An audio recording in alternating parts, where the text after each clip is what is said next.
overwhelming demand, the Summer of 99 Tour returns. July 27th, FedEx Forum.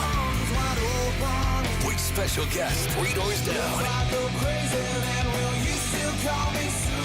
And Mammoth WVH. Tickets on sale now at livenation.com. Creed returns, the Summer of 99 Tour. The Grizzlies, Grannies, and Grandpas have the right moves and are currently looking for new members to join their team for the upcoming season. These soulful seniors are a fan favorite group throughout Grizz Nation. You do not have to be a grandparent, but you must be at least 50 years old with personality, rhythm, and passion for performing. If that sounds like you, then we want to see you on Sunday, June 29th. Visit grizzlies.com/auditions for more information.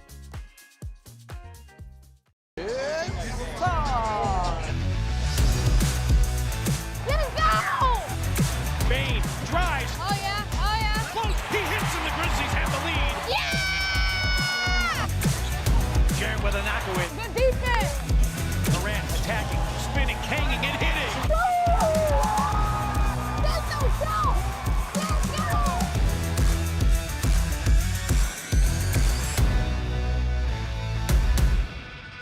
Kroger shoppers and Grizz fans, one exclusive last-minute discounted ticket deals texted straight to you during the Grizzlies 2024-2025 season. Sign up with the new Kroger Buzzer Beater deal. Fans can sign up by texting Grizz to 636-479 or visit your local Kroger store in the Delta Division and scan the QR code. By signing up, you agree to receive recurring automated promotional and personalized marketing text messages from the Memphis Grizzlies. Consent is not a condition of any purchase. Message frequency varies. Message and data rates may apply.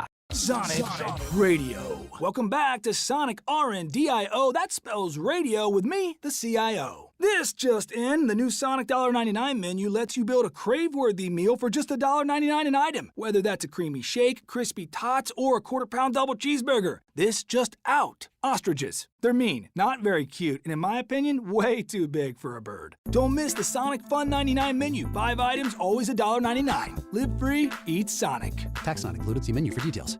Grizz Nation gets set for tip-off 1 hour before every Grizzlies home game with the warm-up show. Get the latest news, notes, and analysis live from courtside at FedEx Forum. Who's going to be the tougher team that rebounds and prevents second-chance opportunities? Join me, Lang Whitaker, along with Michael Wallace, Jessica Benson, and other personalities from Grind City Media, Memphis, and around the NBA. 1 hour before every home game, live at Grind City Media on X, YouTube, and the official Grind City Media mobile app. I thought Penny was smart to handle this the way he handled it. He expressed frustration with the system, the chaotic nature of it. The price hike on eggs ain't got nothing on the price hike on basketball players. The same dude who cost you $150,000 last summer is costing you $500,000 right now. I understand his sentiment, but he stopped well short of criticizing PJ Haggerty. The Gary Parrish Show, live on weekdays at 10 a.m. on YouTube at Grind City Media and the official Grind City Media app. We're going to do our pick six favorite Outkast songs in honor of Outkast being inducted into the Rock and Roll Hall of Fame. Elevators is the most creative. Me and you. Yes. Your mama and your cousin too. Every time I hear somebody say me and you, I just go to the next one, right? Get all of your HBCU sports and culture news by tuning in to HBCU Huddle with CJ Hurt and Mike Wallace. New episodes drop every Thursday on grindcitymedia.com, YouTube, and Spotify.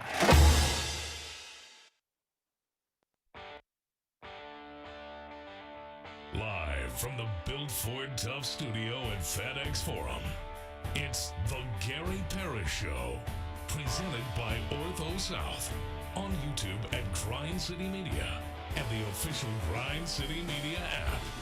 Now, here's your host, Gary Parrish.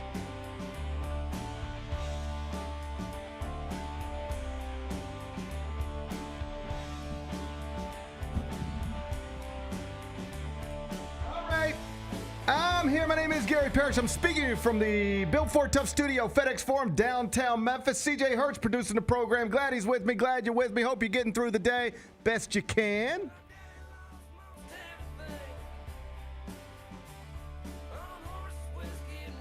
And I hope you didn't think Nikola Jokic, great as he is, great as he is, I hope he didn't think he'd somehow avoid elimination in a Game 7 at the Paycom Center on a Sunday afternoon, because that didn't happen. Thunder blew them out, and so now the conference finals of the NBA playoffs are set. Thunder Timberwolves on the west side of things. Knicks Pacers, east side of things. We'll talk about it momentarily. First, though, quickly, let me set today's schedule for you. In the next segment, around 10:20, Michael Eaves is going to join me. He, of course, among other things, hosts SportsCenter for ESPN. He was on site, PGA Championship this weekend. Scottie Scheffler adds another major. Michael Eaves, I'll talk to him about it. We'll do it in the next segment. Finish talking to Mike, take a break, come back, do 5 more things you need to know, at which point we're going to discuss 5 previously undiscussed stories. Among them, the WNBA season got underway this weekend. Woo, buddy. Caitlin Clark got a triple-double in Indiana's season-opening victory over Chicago. Additionally, the reigning Rookie of the Year had Angel Reese big mad with a foul near the basket. Additionally, the WNBA is investigating alleged hateful comments hurled by a fan at Angel Reese. There's a lot going on. This league is something else. We'll discuss it all in about 40 minutes. Ian O'Connor, who has written a book about Aaron Rodgers, has a theory on why the future Hall of Fame quarterback hasn't yet signed with a franchise. I'll share that theory with you. We'll do that a little later on in the show. Scary scene in New York City this weekend, and I'm not just talking about the Knicks celebration. A boat crashed into the Brooklyn Bridge. At least 2 people are dead. We'll try to make sense of what happened there. We'll do that in just a bit. Former Arkansas Razorback Boogie Fland is visiting Florida today, so the reigning national champs could be landing a former McDonald's All-American who was hurt for part of his initial season of college basketball in Fayetteville. We'll get to that in the third segment. And incredible weather this weekend throughout the area. I don't know how much you've seen of this. I got multiple friends like right now with trees inside of their houses. I don't know how much you know about trees, CJ, but they're supposed to stay for the most part outside of your houses. I have multiple friends right now who have trees inside of their houses. That's not great. High winds can be very dangerous. High winds can be dangerous. We'll discuss it during a segment we call 5 More Things You Need to Know. Then we'll eventually do GP's Carryout and we'll call it a day. So that's the rundown. We got a lot to get to. But I did want to start with the NBA playoffs because day 30 of the 2025 NBA playoffs, it's now officially in the books. It was yesterday. We had one game. We did it in Oklahoma City. Final score, OKC 125, Denver 93. It was a lopsided Game 7 inside the Paycom Center. So now the Eastern Conference Finals and the Western Conference Finals, they're both set. In the West, it's Thunder Timberwolves in a best-of-7 series that starts tomorrow. In the East, it's Knicks Pacers in a best-of-7 series that starts on Wednesday. If you want odds, I got them for you. The Knicks are -150 favorites over the Pacers. The Thunder -375 favorites over the Timberwolves. From that, you should be able to tell that the Thunder are now sizable favorites to win the 2025 NBA championship. OKC right now listed at -185. After that, it's the Knicks at +490, Timberwolves at +600, Pacers at +800. So we are now living in a world where the Thunder, that's the betting favorite, even over the field. CJ, first and foremost, thank you for being here. It's a long day for you. I appreciate your time. I know some fellas over in the big studio over there, they don't believe that a young team like the Thunder can actually win the whole thing, sans battle scars that they do not currently possess. But Vegas says it's likely going to happen. Oklahoma City is going to win this championship. Where do you land on this ongoing debate? Up until yesterday, I was on that side of things, where I didn't think the Thunder had the toughness necessary to go out there and win it all. And then yesterday happened. It was like, okay, cool. I can hop on this bandwagon now. I don't mind hopping on bandwagons late. I will not be the first one on the bandwagon, though. I'd rather you get there late than not at all. I'm on that Thunder bandwagon right now. I'd rather you get there late than keep yelling at it from a distance. Yeah. So if you're on the Thunder bandwagon now, happy to have you. You have to have a moment, right, where you say, okay, before actually winning a championship, if they do blah, that will impress me enough to come off of my stance and over to the other side. And that moment for me was, all right, Game 5. If they can win Game 5, and then if they go on to win this series, I got you. I see what everybody is saying and has been saying about them since January, February. I'll come over to that Thunder side of thinking. You'll hear a little bit of this, whether it's right or wrong, true or false, but there'll be some people who'll say, yeah, but Aaron Gordon got a hamstring strain, and if not for that, then maybe this would have been differently. I think Oklahoma City was winning Game 7, period. Even before we knew Aaron Gordon was not 100% or anything close to it, they were still sizable favorites in that Game 7. I think Oklahoma City was going to win that game no matter what, and then be in the Western Conference Finals no matter what, and now here we are. So the conversation that we've been having fun with, Vernon and I, because we're on opposite ends of this, and we laugh about it like, we don't sit around calling each other stupid, but we just have fun with it because he does not believe a team like this Thunder team is likely to win the championship, and I have for months now said I think that's the team that's going to win the championship. And his argument, and I'll let him speak for himself, is rooted in facts. I should be clear about that. And the argument is tied to the idea that what history tells us about the NBA is to ever actually win the championship and hold the trophy, with few exceptions. There are exceptions, but with few, you need to really get beat up a little bit on your way to that moment. If you're in the Eastern Conference, you probably need to lose in the Eastern Conference Finals, maybe even lose in the NBA Finals, and then maybe you can break through. Some franchises obviously never do, but that's typically the path. And I'm understanding of all of that. He and I talked about it last week. I just believe and have believed for a while that Oklahoma City can be the exception to what is not an undeniable rule, but largely a rule. So I went back and looked at it last night, and I had done this earlier in the season, but just to refresh my memory. If you were somebody who believes you need to be older, you need to have battle scars to win the whole thing, let's look at this and see if we can find anything it looks similar to. And it's not actually that hard to do. This version of Oklahoma City, a version that is led by Shai Gilgeous-Alexander, it's been in the playoffs only twice since they got him before this season and never advanced past the Western Conference semifinals until yesterday. If you want a history lesson on it, in year one with Shai Gilgeous-Alexander, Oklahoma City lost to the Rockets in the first round of the playoffs. That was 2020. Missed the playoffs in 2021, missed the playoffs again in 2022, missed the playoffs again in 2023, and then made the Western Conference semifinals last season, 2024. And what history tells us, again, is that teams like this don't then just jump through and win the championship, right? They have an average age of 24.2. That's the youngest in the NBA. And relative to history, probably too young. They have 0 conference finals appearances before this year. What history tells us, or at least suggests, is that they're too inexperienced. They haven't done enough stuff to run it all the way through now. That's what Vernon has been explaining much of this season. That's why his mentions get put into a blender yesterday when Oklahoma City blows out Denver. And it's all reasonable, but what I told him last week, I've been a believer for a while that this team is good enough to buck history.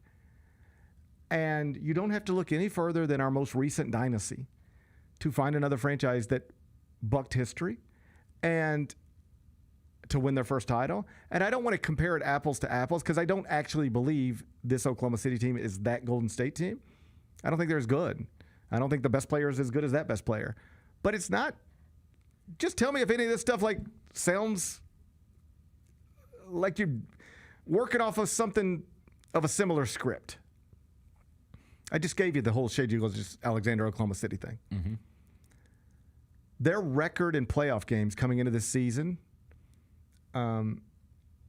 was not good. Again, they had not been to the even Western Conference Finals heading into this season with Shai Gilgeous-Alexander. Now, you go back to these Steph Curry Warriors.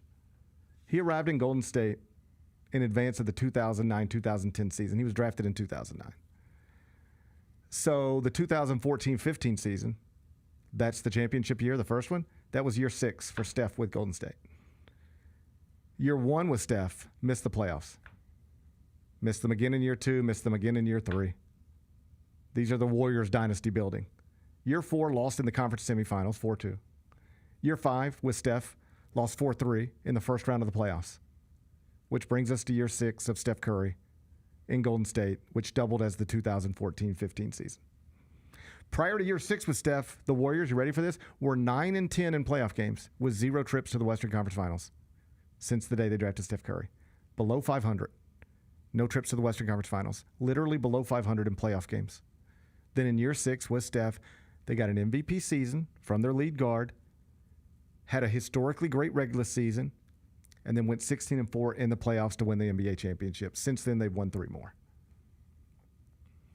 But that first one came in Steph Curry's 6th season, which was also his first MVP season, which was also a time when Golden State had a historically incredible regular season.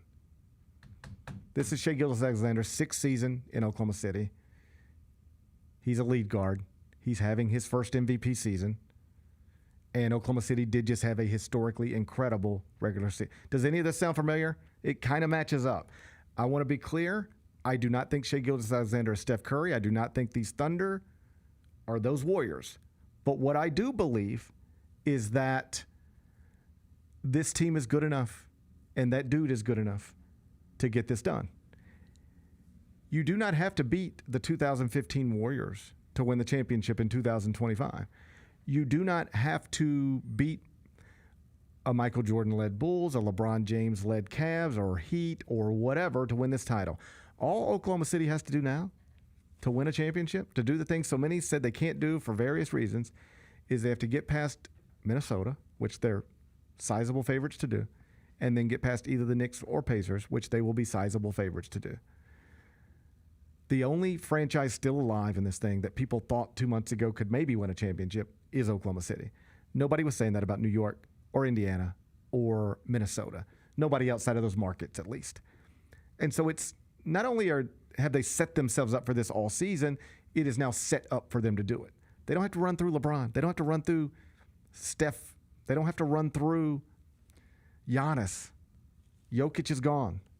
This is set up for them, and I think they're going to get it done. Do you believe they're going to get it done? Yeah, if I had to pick right now, I'd pick the Thunder. Just so impressed with what they did this last series, right? Like, I was on the other side. We talked about it before the show. I was on the other side, and then, hey, whatever happens in this series, I'll make my decision on what this team is after this series. And then you start putting together you brought it up, remarkable regular season. They're tremendous defensively, which people thought they were going to be, rightfully so. They were pretty good defensively last year. And then you go out and add Alex Caruso to the mix, somebody who in today's NBA can guard a modern big and be switchable on the perimeter as well. And you see all of that, plus what SGA can give you as a shot creator and a playmaker in his own right, and all those surrounding pieces who can make shots. Dort can make shots. We know Isaiah Joe can make shots. Chet is able to pull your big away from the rim because he is a shot maker on the perimeter, and he can go by you, and he can finish strong at the rim, catching lobs and things of that nature. Just look around, and I hadn't even brought up Jay Will, who had a terrible Game 6 bounced back in a big way in Game 7. And part of the reason they won Game 5, he had a terrible Game 5 also, but when they needed him to make the shot, he stepped into the shot. Jokic had just hit that incredible, crazy three-pointer. It's like, oh, the Nuggets are going to take control of this. Nope, Jay Will comes right down. Next possession, makes that shot after having a terrible offensive game in Game 5. So he has 2 bad games, and then Game 7 happens. When you need him, he's there ready to go. I don't think this is unique to you. I think a lot of people, like, that was a big moment for that franchise yesterday. Yeah. Because they didn't just win a Game 7. They overwhelmed an opponent in a Game 7. And it wasn't just any opponent. You know, this wasn't like they knocked out the Grizzlies in a Game 7. Mm-hmm. That wouldn't really make anybody blink because people think a lot of the same things about the Grizzlies that they have thought about the Thunder. Too young, hadn't done it, blah, blah, blah. So that wouldn't have registered the same way. But when you eliminate, a team that had struggled for parts of this season, fired its coach, had a key player with a hamstring injury, got it. But that's a team that a lot of people said this time yesterday. So before tip-off, whoever wins it today wins the championship. Mm-hmm. If Denver wins the championship. This is the NBA Finals right now. Game 7 NBA Finals. Whoever wins this game wins the championship. They eliminated that team. They eliminated a team that won a championship not too long ago. They eliminated a team who is led by the guy, even though he's probably not going to win the MVP, most people believe is the best player in the world. And they did it convincingly.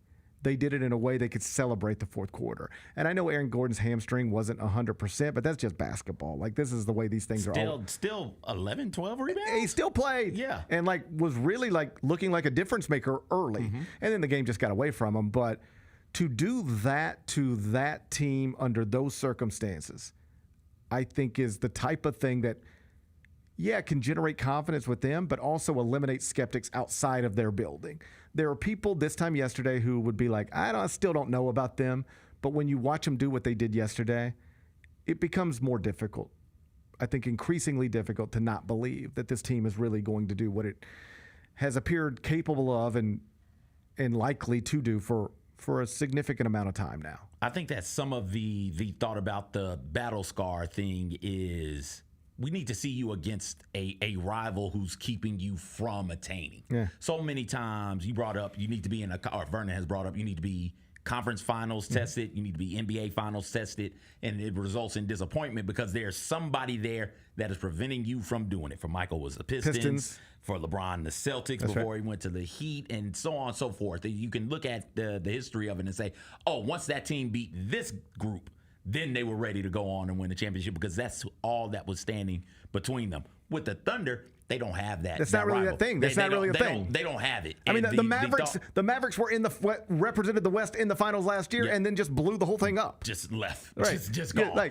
So you don't have that with this Thunder team. So for them to go out there and do that against this Nuggets team, that is like, okay, that's as close to the rival thing as we're going to get before I think they go on to win a championship. So as long as they do that, I'm good with it. I'd never say never. We're always a Shai Gilgeous-Alexander ankle turn away from having real problems, right? Yeah.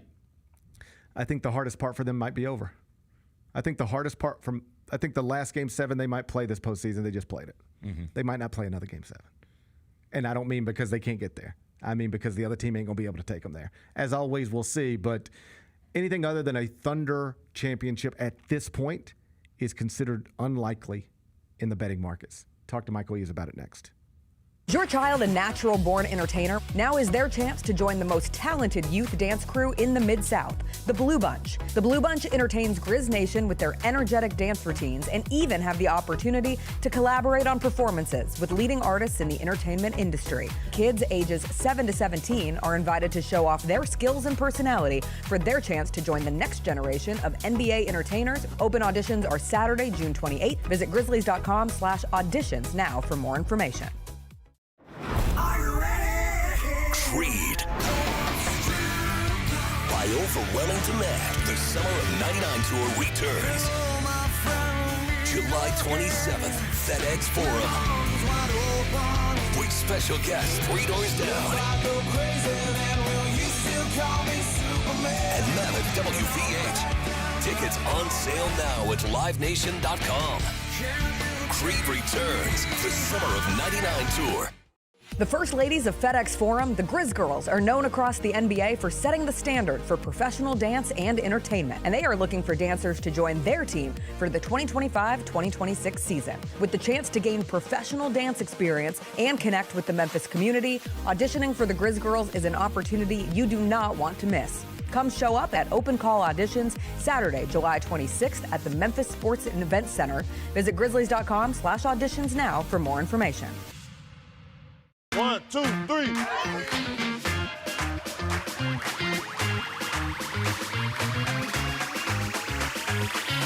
Ready, go.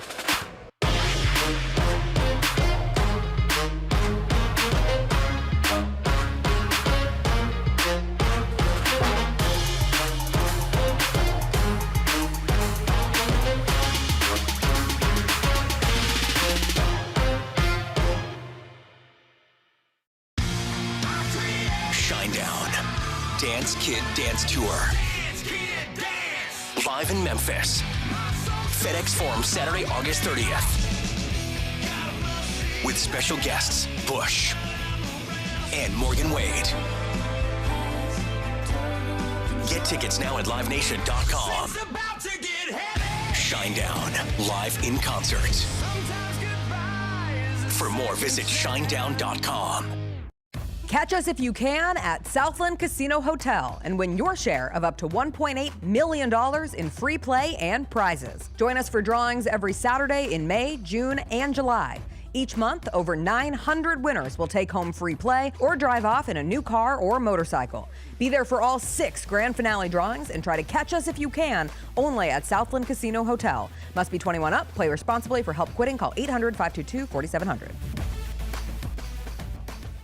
This week, we're going to run down the hits and the misses from WrestleMania 41. The main event, NXT title on the line, Obafemi versus Trick Williams versus Javon Evans. One of the greatest triple threat matches I've ever seen in my life.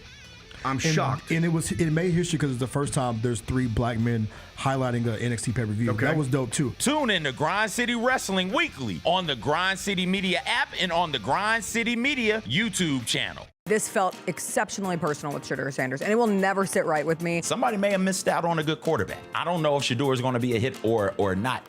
I am all for not taking okay quarterbacks early because you're just desperate for a quarterback. I'm fine with that. But that's not what this is. Tune in to the Jessica Benson Show with CJ Hurt live every weekday at 8 a.m. on YouTube at Grind City Media and the official Grind City Media app.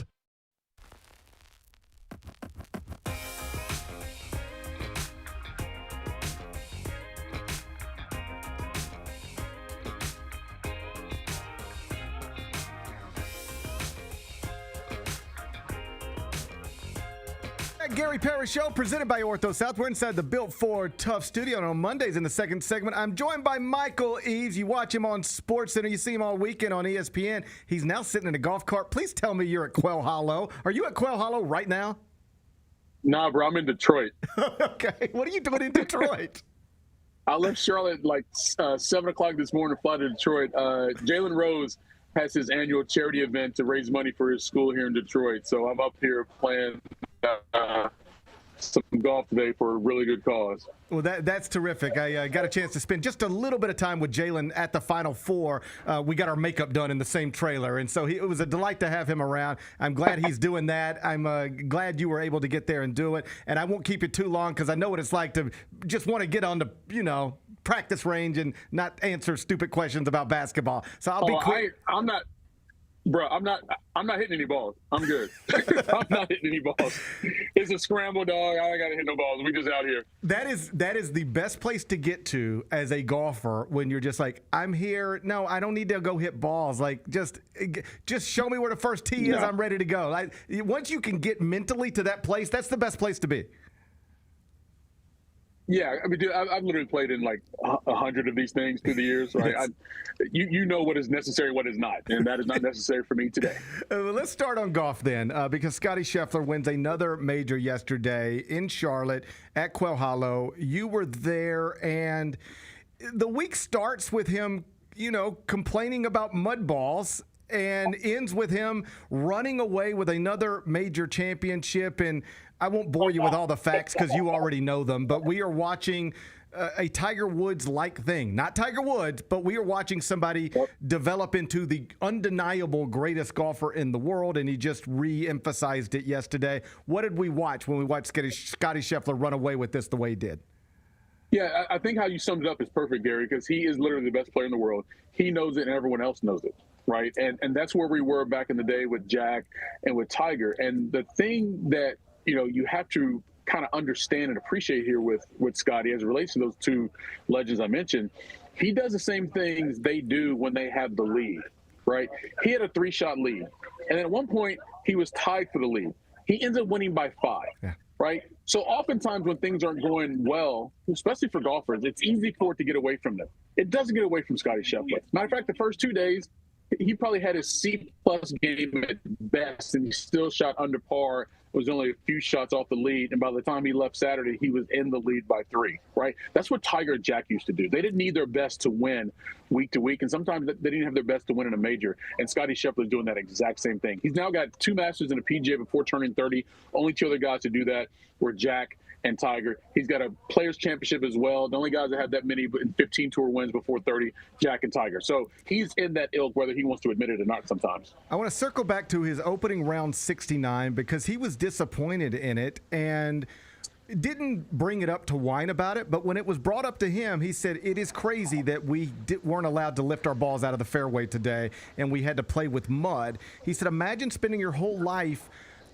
learning to control a golf ball the way that we have learned to control golf balls, and then suddenly you're in a major championship and there's just mud on it, and now I'm no different than the guy 30 shots behind me in the world rankings. Now, he didn't say this, but this is the point he was making. And on one hand, I'm like, just play golf. But on the other hand, in baseball, if a ball hits the ground, they throw it out and get a brand new one. They're not going to make a pitcher throw anything that's got even a piece of dirt on it. In basketball, if Steph Curry ever said, hey, there's something wrong with this basketball, they would just give him a new one and say, okay, let's go. Should we do something more significant about allowing golfers to play clean golf balls and not play in divots and all of that type of stuff? All right, so look, I think I think there are a handful of golf rules that are antiquated and need to be changed, 100%. The difference in your analogy, though, as it relates to baseball, they don't want to scuff on a baseball to give a pitcher an advantage. That's right. That's different, right? And in golf, you play the ball as it lies. And oftentimes, it's not lined very well. You don't like where it is, things of that nature, right? Now, also what people need to understand, if they are playing lift, clean, in place, it's only in the fairway. Right? You can also get a mud ball in the rough. But if you get a mud ball in the rough and they're playing lift, clean, in place, you can't clean it and replace it, right? So it's not as if these guys don't play this all the time. It's not as if the rest of the field wasn't playing under the same condition that Scottie and Xander Schauffele were, because they were the most notorious for those 2 shots at 16 to end up in the water because of mud. And oh, by the way, it's very, very rare in major championships they let them do lift, clean, in place, right? So I'm not saying Scottie was wrong, but he also has to understand, and he does understand, that there was no reason for them to expect it to be lift, clean, in place based on the history of the game in major championships. I'm not saying he's wrong, but to expect that in that situation, I just think there was no way the PGA was going to do that. There was one other interesting thing, I guess kind of interesting thing that happened in Charlotte, and there was this moment between a fan and Brooks Koepka. And Brooks had struggled this week, and he's walking, and a fan says something about, you've got all that guaranteed money and you've lost your edge. I don't remember the quote, but that was the point of it. And Brooks turned around and he said that's what guaranteed money does for you. There you go. All right. Yeah. And Brooks turned around. It clearly bothered Brooks, because I bet you that's not the first time he's heard that. And that is it's a real narrative connected to the live guys. You took hundreds of millions of dollars. You're not playing to make a paycheck anymore, playing to make a cut so you can get paid, and it changes everything about your game. I get it, because a lot of smart people are saying it. On the other hand, every penny Shai Gilgeous-Alexander makes is guaranteed. Every penny, Juan Soto makes is guaranteed. And I know those guys still want to win. This is a new thing for golf, where guaranteed money is now considered a negative. Just as someone who knows this better than most, what do you make of that argument? Well, I think it's silly for those who really want to be great, and including Brooks Koepka, who's won 5 majors. And by the way, his 5th major came after he went to live, right? So he's not motivated by money. He's motivated by winning the biggest events, right? So to say that to him is kind of silly. Now, if you said it to maybe like Dustin Johnson or somebody who's not done anything since he went to live, at least you have more of an argument.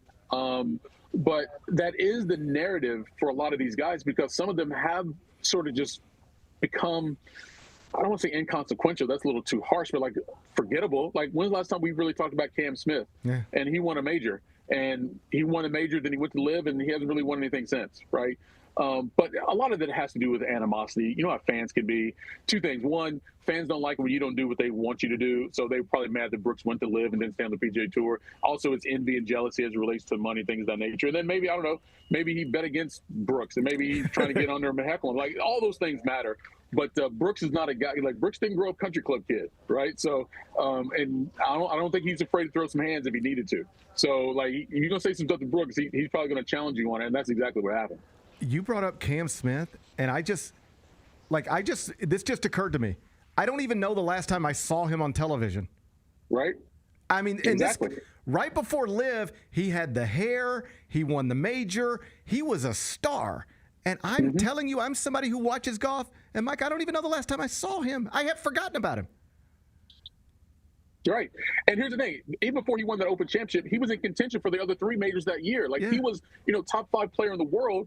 And that's why Liv wanted him so bad, especially because he's from Australia, the whole deal. And he goes over there. And now, like, to your point, when was the last time you saw him other than a major? And did he play well in that major? If he didn't, you probably didn't see him on TV. Talking to Michael Eaves. He is in Detroit getting ready to tee off in a Jalen Rose event there in Detroit. I appreciate your time. Again, I won't keep you much longer. Let's turn to basketball. We now got the conference finals are set. It's the Timberwolves and the Thunder. It's the Knicks and the Pacers. Let's focus on New York. That was an incredible scene this weekend. The streets of Manhattan flooded with fans. There's some thought of, hey, you just advanced to the Eastern Conference Finals. Calm down, everybody. But I told this story earlier.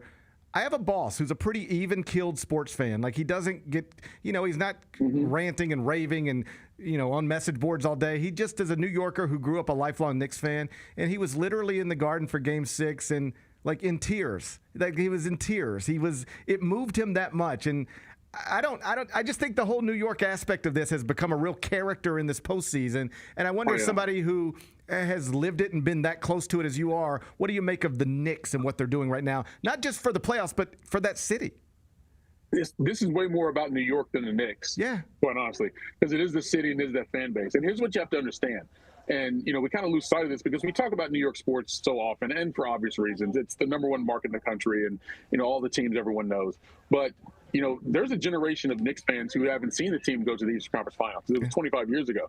The last time they were in NBA Finals was 30 years ago. Last time they won a championship was 50 years ago, right? So they've been in the conversation for so many years and for so many reasons with so many great players, but they haven't won anything, right? And so for those fans who think for whatever reason that New York is the greatest thing of all things, right? They're trying to finally get something to validate it as relates to the basketball team. So I understand them, but they still got a long way to go. They've been extremely lucky so far to get to where they are. Matter of fact, I thought Detroit should have beat them in the first round.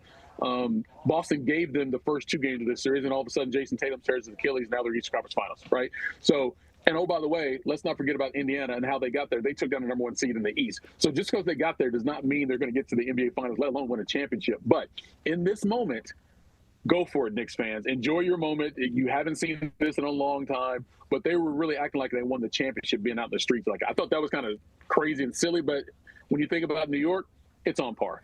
On the other side of things, it's going to be Thunder and Timberwolves best of 7. Oklahoma City gets there by eliminating Denver and Nikola Jokic yesterday in a blowout in OKC.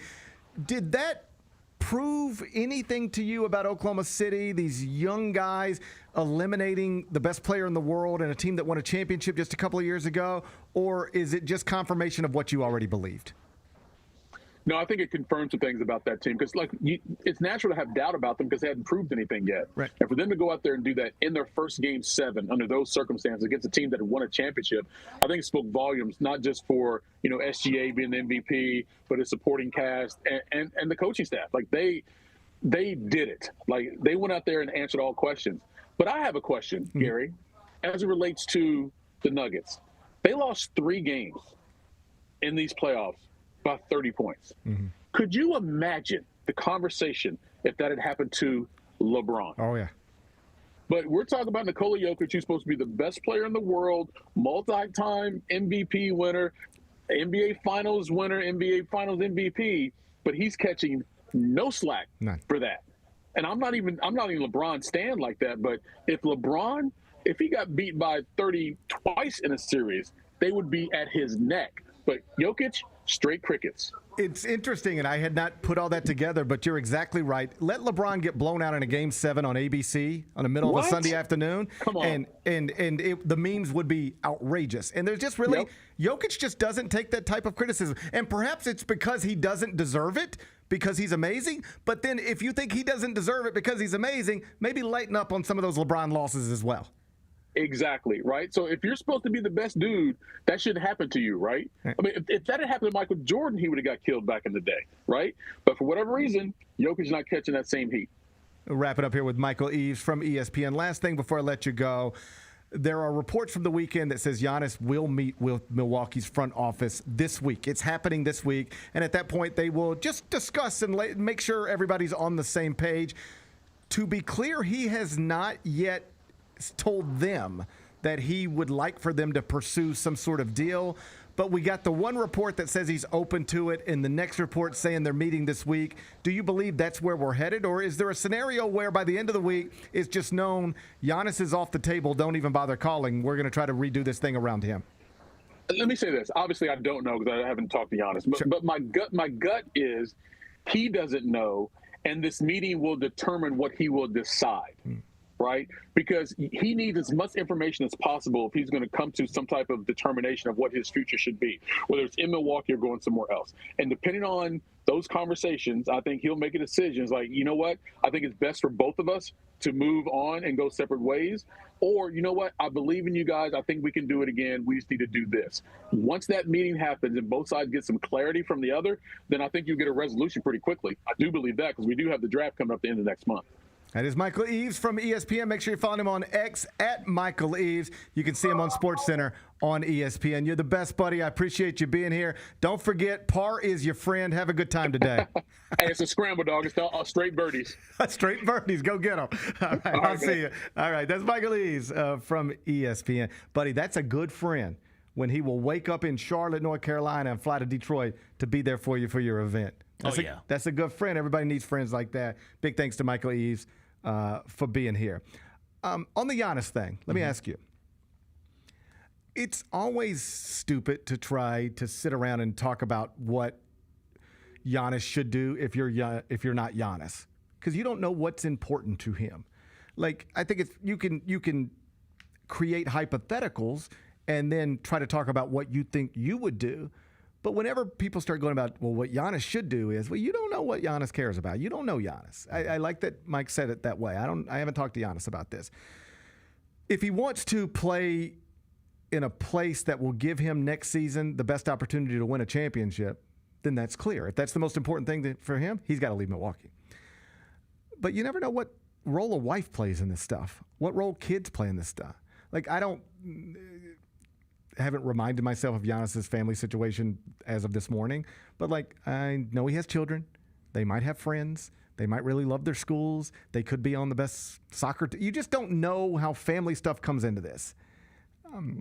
So I won't ask you what do you think Giannis should do, because I don't think that's a fair question. Do you have a sense for what do you think would matter to you if you were somebody like him in a situation like this? I don't want to be very specific with the situation just in case people don't understand what it is. He's 30 years old. He's the face of a franchise. He's an MVP. He's a world champion. He could never leave Milwaukee and have a statue of himself in front of that building someday. All right? That's amazing. But they appear to be headed nowhere. The pieces around him aren't very good. His best teammate just ruptured his Achilles, is probably going to miss all of next season. And there's no guarantee at this age Damian Lillard will ever be what he once was. And even when you thought he was what he was, it wasn't like the Giannis Dame thing was leading to a championship. Right. These are the circumstances Giannis now finds himself in. What do you think? Do you have a sense for what you think would matter to you? I have the accolades and the talent of Giannis. Yes. I'm me, but I have that. Yes. I would stay. I would stay. I got my championship. I've got the MVPs. Now it's all about padding those stats. That's what it would be about for me. And I would stay because there is something special about playing your entire career for one team. Like, that elevates you to a different class of athlete. And there's a different type of love that comes with that from not just the city's fan base, but the sports fan base as well. I think it matters. I do think it matters. I don't know that it has to be the most important thing, but I do think it's got to be on the list of things that should matter. The city matters also. Like, I'm not sure. There are cities I know I'd be itching to get out of. I think Milwaukee is a cool little city. Right. Got some Memphis vibe to it, and so I kind of rock with those types of cities. Yeah. So I would be, okay, I got my championship, I got my MVPs. Like, I'm cool here. I'm glad you said it like that, because I think a lot of people look at this and they look at it strictly from basketball, and it's like the Bucks haven't been good lately, or haven't been contenders lately, aren't going to be contenders next season. Like, no matter how you chop it up, they're not going to be contenders next season. Yeah. So you're wasting one of your theoretically last great prime years in a throwaway season. You got to go. You got to get out of there. I like the way you put it for two reasons. One, like, I'm not going to be doing this when I'm 38 anyway. Right. All right? So when I retire, and maybe he'll be till 42, who knows? But, like, when I retire, this is true for Giannis. Most of the rest of his life will be spent not playing basketball. Mm-hmm. Most of the rest of his life, the overwhelming majority of the rest of his life, assuming he lives a normal life, will not be spent playing basketball. It will be spent doing something else. So to make big life-altering decisions based on the next couple of years, that's not something people outside of basketball would tell you is actually a smart thing to do. Yeah. You can chase another ring somewhere else. It will never mean as much to you as the ring in Milwaukee. And you ready for this? And I think this is the most important point. It guarantees nothing. Mm-hmm. You've got all these guys changing zip codes in the spirit of trying to help or improve their basketball place in this world. How often does it actually work? Like, you actually get what it is you're chasing. LeBron to Miami, sure. LeBron to Miami. Kevin to Golden State. Except he didn't really get what he was after because he was after respect and we don't care. That's the biggest miscalculation. Yeah. Is the Kevin Durant but he thinking. Still has it. Yeah, he's got him. And I think he's reached a point where it's just like, F the haters. Yeah. I'm not even going to. But he thought I can go get championships and people will stop saying you don't have championships. And we just said, oh, no, those aren't real championships. Those don't count. It is so I haven't done this lately, but there was a time. It didn't matter what Kevin Durant could tweet. I'm so glad the WNBA is back. What an awesome weekend. And the first response would be, win a werewolf title, fraud. Like, I just think that's funny. Yeah. So he went to Golden State chasing something, but it didn't turn out to be what he thought it was. Jimmy Butler wants to improve his basketball position. Well, he just got eliminated in the second round of the playoffs, whatever. I think if I were Giannis's friend, I think what I would tell him is, if you want to put yourself in a better position to win a championship next year, then you will be in Milwaukee. You can do that. But if you think it'll just guarantee all this great stuff, just look around. It doesn't. Because you know how your great teammate just tore his Achilles? Your next great teammate could do the same thing. And it doesn't even have to be an Achilles. It could just be a hamstring. And everything you're relocating your whole family for goes down the drain over your third best player's hamstring. Yeah. And the pressure that comes with that also, right? There's a freeness to playing on a team like the Bucks where nobody's going to be expecting them to go out there and win championships. You're not going to be hounded and harassed on social media, or you're not going to have to face super tough, difficult questions, existential questions. Well, like Mike just said, Jokic isn't really answering those right now. If Jokic left to join up with a team to make his championship odds better, then he would. I think. And I know if Giannis does it, he will face, like, if Giannis goes, where's he rumored? Like, if Giannis, they make a trade. San Antonio, Houston. San Antonio, Houston. All right, what's going on here? Why have y'all lost 4 of your last 7? Yeah. Right, then those types of questions come up. And that playing basketball with that type of stress and burden, I can't imagine what that must feel like. But I know we're playing basketball freely with very little people who care about the bad stuff that tend to happen, and that's a bit more enjoyable, right? You can make mistakes. You don't have to be perfect. You can lose some games here or there, and it's just fun. It's the fun and the love of going out there and playing. And I would tell him, if I was his friend, this is different than Carmelo Anthony, where it was you probably should definitely leave the Knicks because you don't have one. Right. And you're retired without one. And having one matters. It matters. One. You just need to get one. It matters so much. And Giannis already has his one. If Giannis didn't have the one, leave. And I would lean more toward that for sure. Yeah. Because I'd be like, yo, man, you have been the greatest player in the world for multiple years, but you might retire without a championship if you stay here.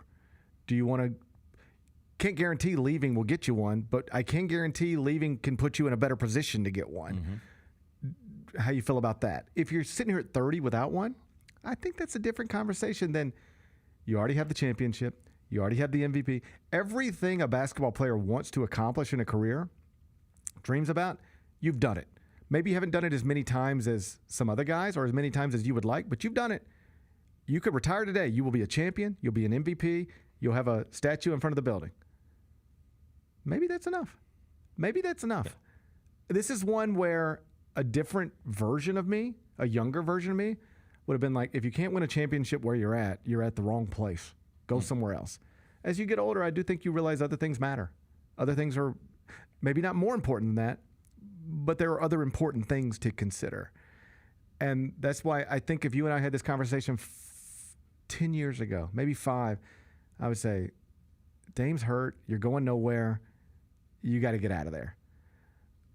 But on this day, if he wants to get out of there because he wants to be on a team that's got a chance to win 60 games next year, I understand it. I'll never criticize him for it. Mm-hmm. But I can completely understand in a way that I don't think I was capable of previously. I can completely understand why somebody might say, the most important thing to me right now is not putting myself in the best position possible to win a championship because I really like where I live. I really like where my kids are. I really love this organization. I hate that Dame's hurt. I hate that a few other things about it, but this is my home. This is where I want to be. And I can go to San Antonio or go to Houston, but if I'm in San Antonio and on the verge of winning a championship and Victor Wembanyama tears an ACL, then that ain't, I'll still be sitting with one. It's going to be I think an interesting week for that city and for that franchise and for Giannis if this is, in fact, the week where they make some major decisions, because I don't think it's clear-cut. I don't think it's obvious to me. And the ripple effects matter so much to the NBA offseason. It's the biggest thing. Yeah. Not even close. That's KD, right? It's those two. Those are the two big fish out there right now. Probably, but KD's not Giannis now. Yeah. KD's an all-time great. This would be like KD coming off of an MVP-type season in Oklahoma City and saying, or KD even coming off of the Golden State stuff, although he was hurt then, so that was a little different. But this is like that KD saying, I might be available or I might stay. We'll see.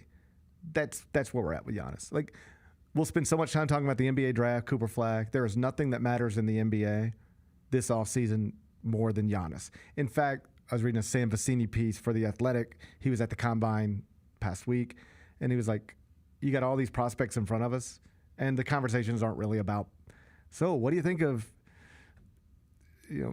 Derek Queen? It's like, what do you think Milwaukee's going to do? What do you think Giannis is going to do? Do you think Houston gets involved? Do you think San Antonio gets involved? Does Dallas float the number 1 pick for Giannis? This is the summer of Giannis, and he will dictate how the rest of the league unfolds. It's going to be fascinating. Appreciate Michael Eaves here to discuss that and other things. We come back, turn our attention to the WNBA. Season got underway this weekend, and fireworks! We had fireworks. Caitlin Clark, Angel Reese, a take foul that looked a little more aggressive than your normal take foul, possible hateful terms thrown from the... It had everything. I don't know if this is good or bad, but it is interesting. We'll talk through it next. Gary Parrish Show presented by Ortho South. Grizzlies fans know it's the team that gives you the edge. Big River Steel does too. And much like the Grizzlies have recruited legendary talent, we want you to be part of our team. Are you ready to be part of something legendary? Then visit www.bigriversteel.com. That's www.bigriversteel.com.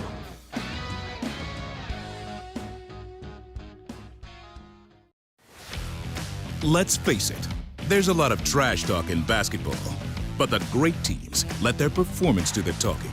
Like Ford F-150 with Pro Power on board, a class-exclusive industry-first feature that turns your truck into a mobile generator and leaves the competition speechless. Ford F-150, official truck of the Grizzlies. Greatness starts here at your Mid-South Ford dealer. Class is full-size pickups under 8,500 pounds, GVWR. You've seen the Grizz line jamming on the court and rocking out on Beale Street, and this is your chance to join the best drum line in the NBA. Grizz line entertains Grizz Nation at home games and events in the Mid-South through their impressive techniques and energetic shows. If you have experience in drumming and marching and love entertaining, Grizz line is the perfect opportunity for you to combine percussion and performance. Open auditions are Saturday, August 9th at FedEx Forum. Sign up today by visiting grizzlies.com/auditions. 1, 2, 3.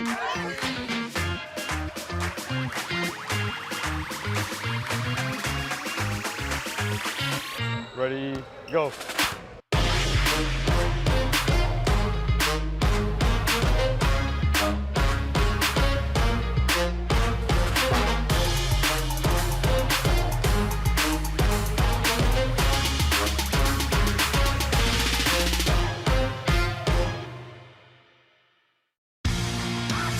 Shinedown.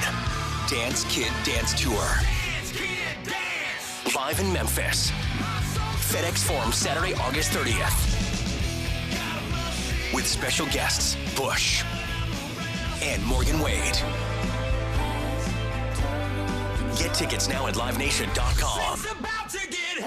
Shinedown, live in concert. For more, visit shinedown.com.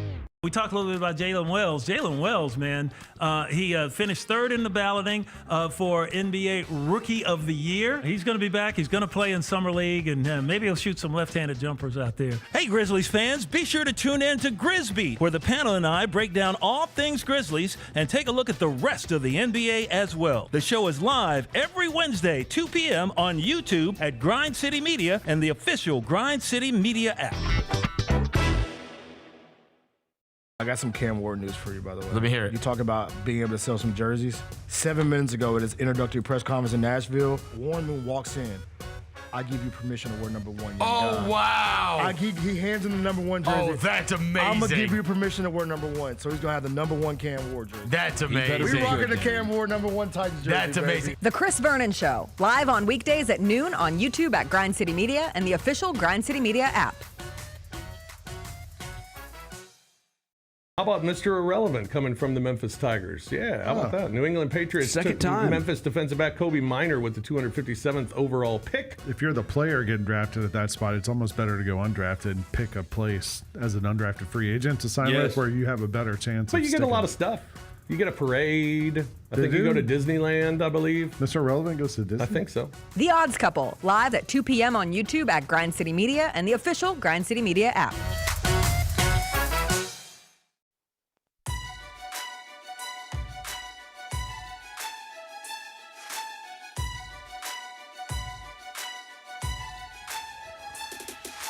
Orthopedic injuries can be unpredictable, unforeseen, and unscheduled, and Ortho South understands this better than anyone. Since your injuries don't make appointments, you don't need to either, and that's because Ortho South welcomes walk-ins during the weekdays, in the evenings, and even on Saturdays. So next time an unforeseen injury makes an unscheduled appearance in your life, visit orthosouth.org to find your nearest urgent care location. Just walk in, and Ortho South will take care of everything, especially you. Learn more at orthosouth.org. That's orthosouth at orthosouth.org. And I need to get in touch with them because I can barely walk.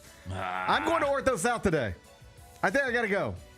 I am a lot like Steph Curry and Aaron Gordon in the sense that I am currently dealing with a hamstring issue. It's basically like you're sitting across from Steph Curry right now. I knew there was something different about you. Hamstring strains are no joke, man. Yeah. I'm injured. If we had a game tonight, I would not be able to play. If at Grizzlies PR had to present a status report for Grind City Media, you'd be out. I wouldn't be out. Doubtful? I'd definitely be. If it were a basketball game, I would be out. Okay. If it's a show, I'm questionable. I'm probable. I'm here. Right. But I can't walk. I injured myself in my own house last night. Chasing the kids? Walking up the stairs. Just walking up the stairs. I'm walking up the... We were in Oxford for baseball weekend. Didn't get home till around midnight. It was late. Get home and I'm just walking up the stairs. And did you feel tight or anything? No. Okay. I mean, I did 15,000 steps yesterday just walking around a golf course and a baseball. Oh, you're setting yourself up, Gary. How did I make 15,000 perfect steps, but 15,001 resulted in, I'm saying hamstring strain. It could be torn. I don't know. It hurts like hell. I know, I was talking to you guys about this earlier over in the other studio. When you see Steph Curry like move and then pull up and just be like, I got to go. And then he's just done. His season's over. You're like, yo, man, what? Like, it's easy to see an ACL tear or an ankle sprain. It's the hamstring strain, that's all happening inside somebody's body. You don't see it. Yeah. So I know every time something like this happens, people are like, yo, man, why can't he play? What's the problem? Just understand, if you ever question why a basketball player can't play with a hamstring strain, it means you've never had one. I can't walk right now, much less play basketball. It would be impossible for me to try to run around right now. Impossible. And all I was doing was I walked up the stairs and I took a step, and clearly like my left foot slipped. Ooh. And that's what pulled this left hamstring. Yeah. But buddy, when it pulled, I don't want to overstate it and say that it popped, because I don't know that it popped, but I felt something. Mm-hmm. That if I go and get a MRI done and they go, oh yeah, it's popped, I would be like, yeah, I felt that. Yeah. I immediately, like, our stairs are like this, and then there's like a little gathering area, and then like more stairs or whatever, and that's where it happened. And I'm like, my wife heard me, because I pulled it and I immediately went down, and she was like, are you okay? And I was like, I don't think so. She was like, what?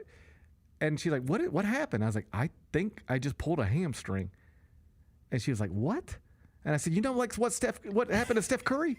And she's like, what? You're comparing yourself to Steph Curry? I was like, this is like I'm Steph Curry. She's like, Steph Curry played basketball to get injured. Like, Steph Curry played 41 minutes of a professional event, running around nonstop. How many steps is that, though? Is it 15,000? Probably. Okay. All right. Maybe. She was like, I understand how Steph Curry did what he did. He's a basketball player, and he was running around playing basketball. What did you do exactly? I just walked up the stairs. No, you're selling yourself way short. You took 15,000 steps in a day. Most people aren't taking that many steps. I had so many good steps yesterday, and then and then great steps. Like, great steps.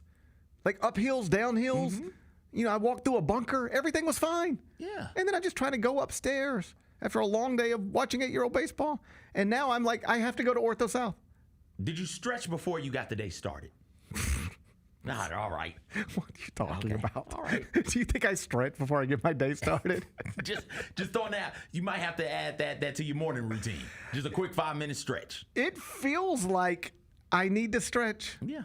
But not now, because you don't. It's too late now. Hamstring is. It's too late now. But I will tell you, don't ever take your health or your youth for granted, because it ain't always gonna be there. And my problems are smaller than most. I have a hamstring strain. Like, the former president got diagnosed with pancreatic cancer. Right? Like, I'm doing okay, relatively speaking. But it hurts. And it is a weird place to get in your life, where normal things lead to things like this. Like, it was a couple years ago, I was at my kid's baseball practice, and we ended early, and the kids were like, come on, let's play the dads. I was like, all right, I'll play. I grabbed my glove. I got back out there at second base. It looked normal. I felt normal. I felt like I was 17 again. I wasn't, but I felt it. And a kid hit a ball up the middle, and I just went to get it. Ooh. The same way I'd go get it my whole life. Move too quick. And I got it, and then I pivot to make that throw. And, of course, I threw it into the dugout. And I came up, and the next morning I couldn't move. And I had ruptured a disc in my back just by going up the middle to get a ground ball. Like, something I had done my entire life. But then you get to a point, you ain't done it in a while, and you're too old to do it. Mm-hmm. And now, like, you've got to be on a steroid pack just to get back to normal. All right? And this is similar. I was just walking up my stairs. That's all I was doing. I wasn't, so what were you doing this time? Walking upstairs. Oh, man. I was walking upstairs. I play tennis now, and that is my fear. I play tennis a couple of times a week, and my fear is I'm going to have to come in here, and I'm going to have to limp my way in and struggle to do the show. And I'm like, CJ, what happened? It's like, I'm playing tennis nowadays. Nobody respects it. I'm almost 40. Nobody's gonna be like, oh, that's a good decision you're making. Good stuff. There was a time in my life and other people's lives where if you saw them injured, you'd be like, what did you do? Well, I was playing football and I got hurt. Well, I was in a car wreck. Right. I'm at the point in my life where I can just get hurt walking up the stairs. Sneezing. Yeah. Sleep the wrong way. Oh, I'll cramp up sometimes if I drop my phone in my floorboard. Oh. You let me have to do one of these? No. Now I just pulled my whole ribcage. No. Maybe I need to stretch. Maybe that's the lesson. I think you do. I think you do. As soon as that hamstring heals and you're no longer day to day, get some stretches going. I'm gonna start stretching. I'm assuming you're gonna have to go to what's it called? Is it rehab? Is rehab only for drugs? I hope not. I'm hoping they could just like give me one you of a shot. I want one of them John Morant shots. Ah, yes. Can I just go downstairs? Who do I got to talk to around here to get one of them John Morant shots? I think John Morant.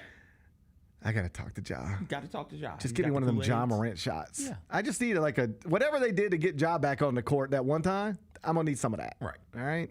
I don't know what I'm going to have to do. I'm going to let Ortho South figure it out. But your injuries don't make appointments. I say it every day. Your injuries don't make appointments. And it's just true. Yeah. Injuries don't make appointments. They just pop up whenever they pop up. I'll see Ortho South in a little while. Now I got 5 more things you need to know. Number 1. The WNBA season got underway this weekend, and the highlight, of course, was Indiana-Chicago. It happened in downtown Indianapolis. Final score, Fever 93, Chicago Sky 58. Caitlin Clark gets a triple-double and also picks up a flagrant 1 foul on Angel Reese. It was a good flagrant. It was a good one.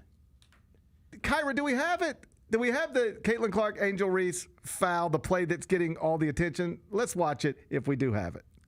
It was earned. It was an earned foul. It was earned. She winds up. On a 3. And look out, Caitlin Clark pushes Angel Reese, and Angel Reese gets right up into Caitlin Clark.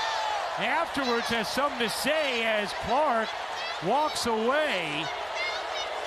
We know there are always increased eyeballs, energy, and attention around the matchups between Reese and Clark, and Angel Reese is still going after Caitlin Clark in the aftermath. Everyone in the arena had to know this foul was coming. As soon as you saw Angel Reese wide open, you knew that Caitlin Clark was going to come in and take that foul.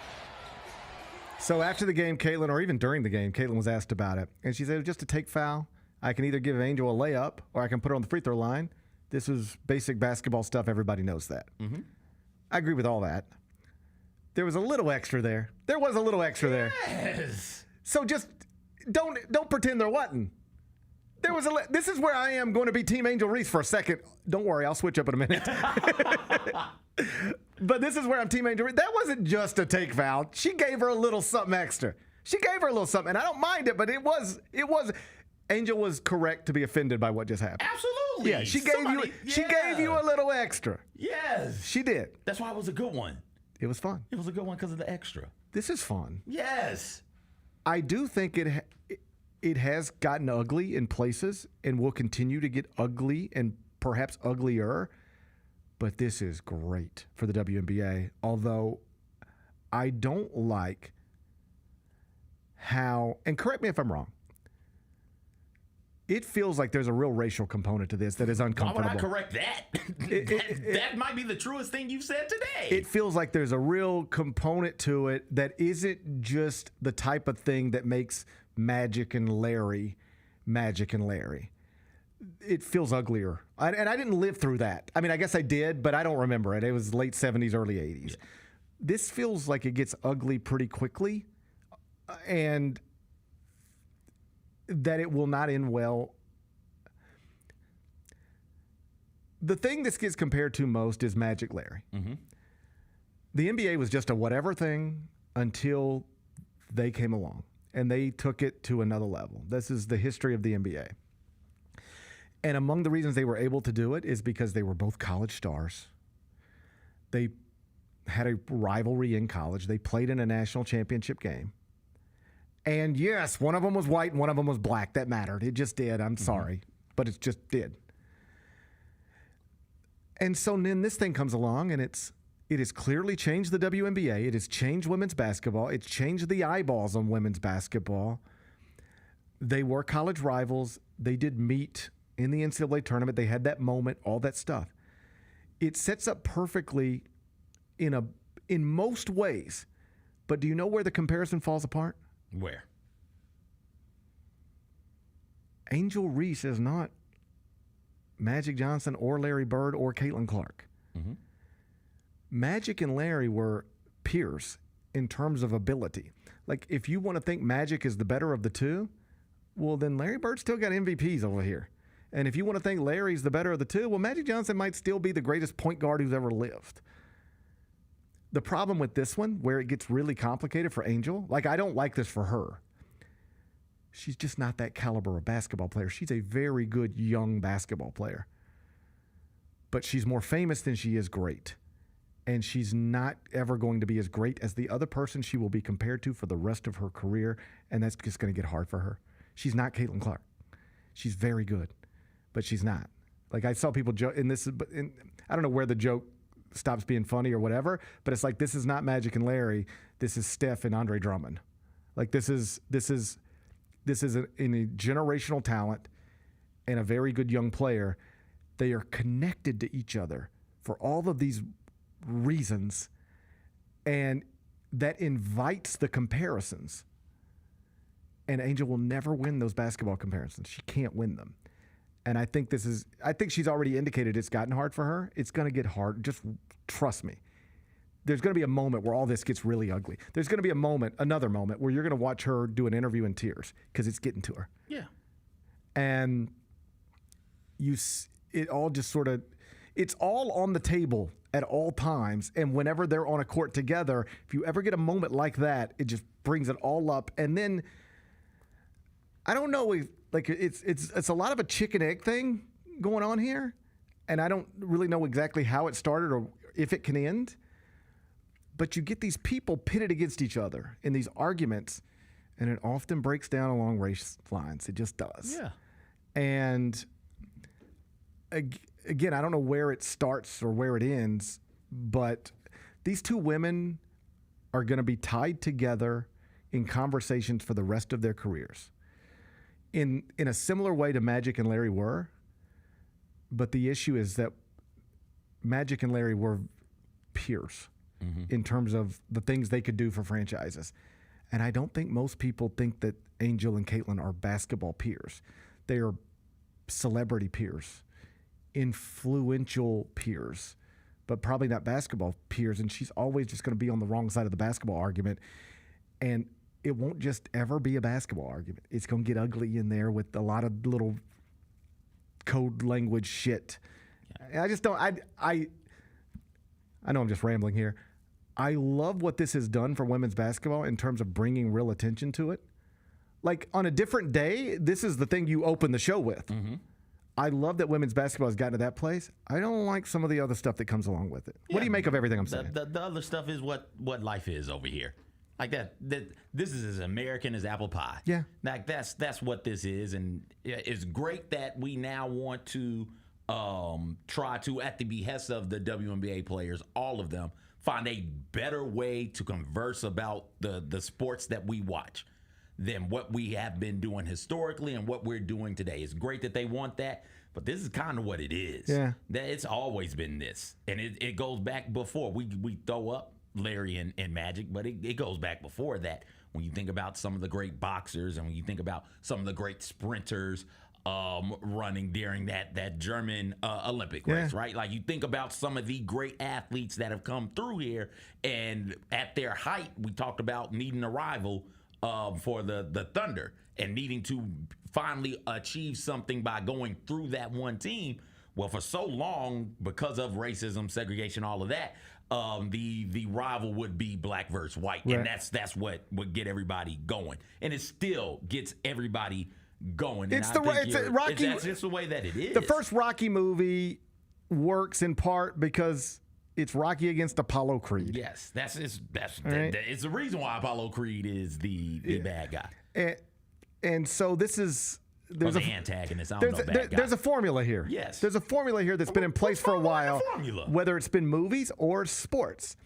And so we're following this formula. Again, the problem with the formula is that one of the ingredients in the formula, for lack of a better term, is not... There's no way to say this without angering people. I don't know how to say it other than Angel Reese is not as good as Caitlin Clark. Yes, it's not even close. It's just not even close. It's not. She's a great player. She's a really good, great, like, rebounder and all that. She's a great young player. She's not transcendent. Caitlin Clark is transcendent. She's a generational talent. Yes. And the problem, because as Angel got put in this conversation, because of when they were in college at the same time, they met in the tournament, they were going to be in the same draft, and then Angel's personality, I think, added to it a little bit. She would get bothered when people would make it out like it's all about Caitlin Clark. Because I really do think if you try to trace it back, you'll find all of this stuff I'm about to say. Caitlin Clark becomes this phenomenon at Iowa. Yes, I do think her race played a role in it. It's just like we don't have to lie to each other. It played a role in it.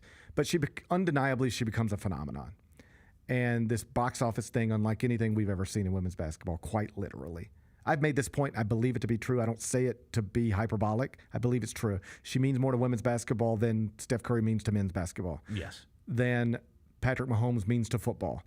The NFL would be the NFL without Patrick Mahomes. The NBA would be the NBA without Giannis. Women's basketball would not be women's basketball without Caitlin Clark, period. She has changed everything. She's the most important athlete in America as it pertains to the impact she can make on the league she participates in. Nobody else can change a league as much as she is changing this league. The problem becomes when people would say things like that among those who didn't like it.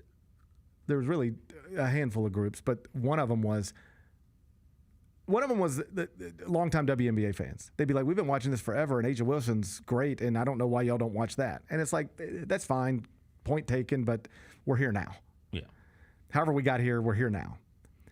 So there's those people who are like, Caitlin Clark's amazing, sure, but we don't want to hear it all the time because we've had this good thing for a while, and you guys should have been here 10 years ago. Fair point, but that's not really the way life works, the world works. So those people didn't like it. But among the other people who didn't like hearing Caitlin Clark is the greatest thing we've ever seen is Angel Reese. And she would make little comments like, I'm a part of this too. I'm changing things too. And she was a part of the story, but she was never a co-star in the story. She was a supporting actor in the story. And she presented herself as a co-star.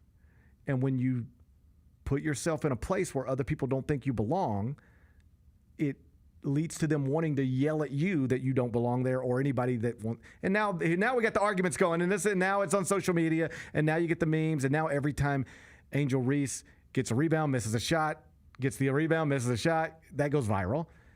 And it's just, now we're just pitted against each other. And the truth is, take them, put them in different places, and you probably go, man, Angel Reese, that's an awesome thing for the WNBA.